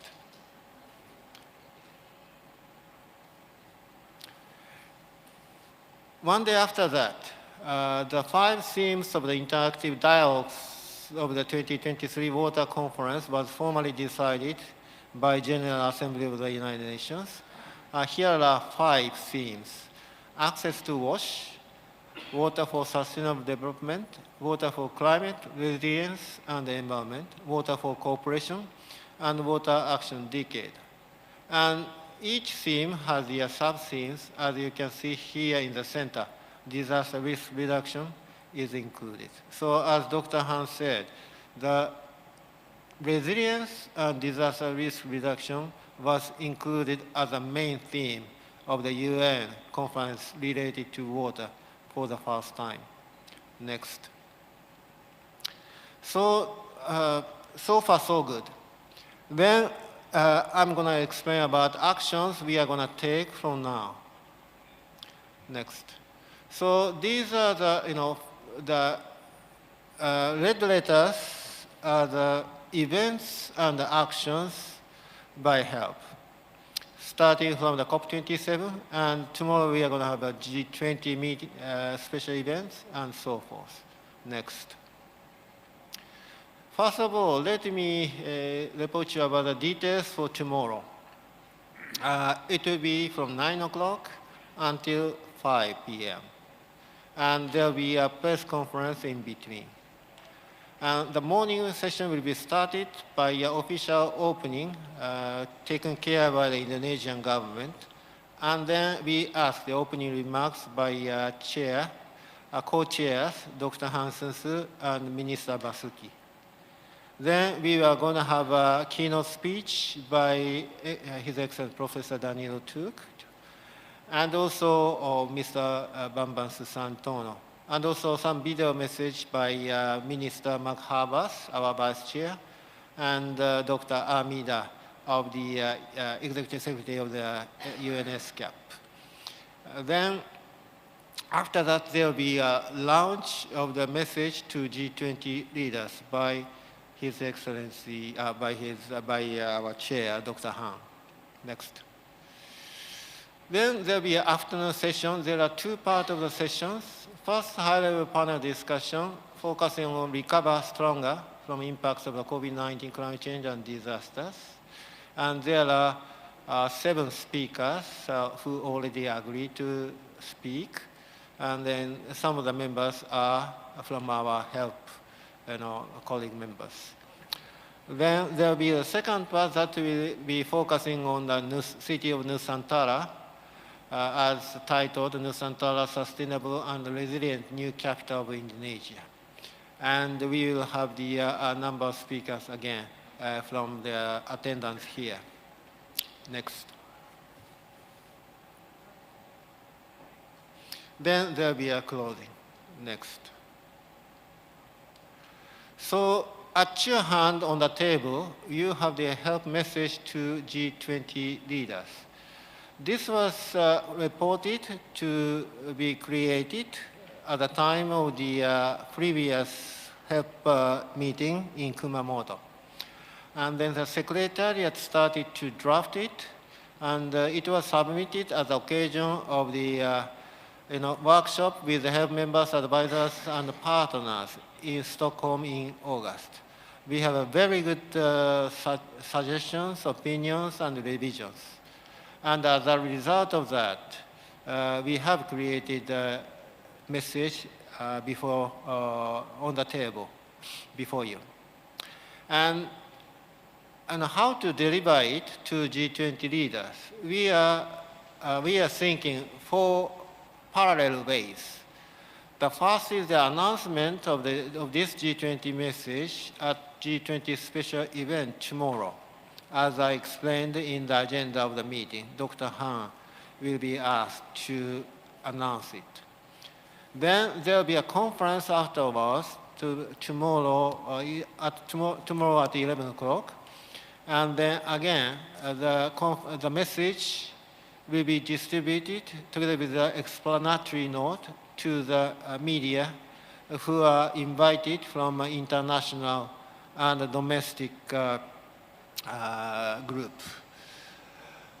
And then we plan to send a letter by Dr. Hansen to all G20 leaders that will be delivered through Indonesian government with the help of Minister Basuki. And also we have asked to Minister Basuki to hand the message directly to G20 President, Mr. Joko Widodo. So with those 4 ways, we will make sure that our message are delivered directly to G20 leaders for their consideration. Next. So we have had a number of discussions on this, but these messages are very compact. It's even in one slide. And it addresses the subject which the leaders are interested and concerned. Although this is a water message, we are clinging to the concern of the leaders, say energy and food crisis, peace and regional security, pandemic and disasters, economy and market.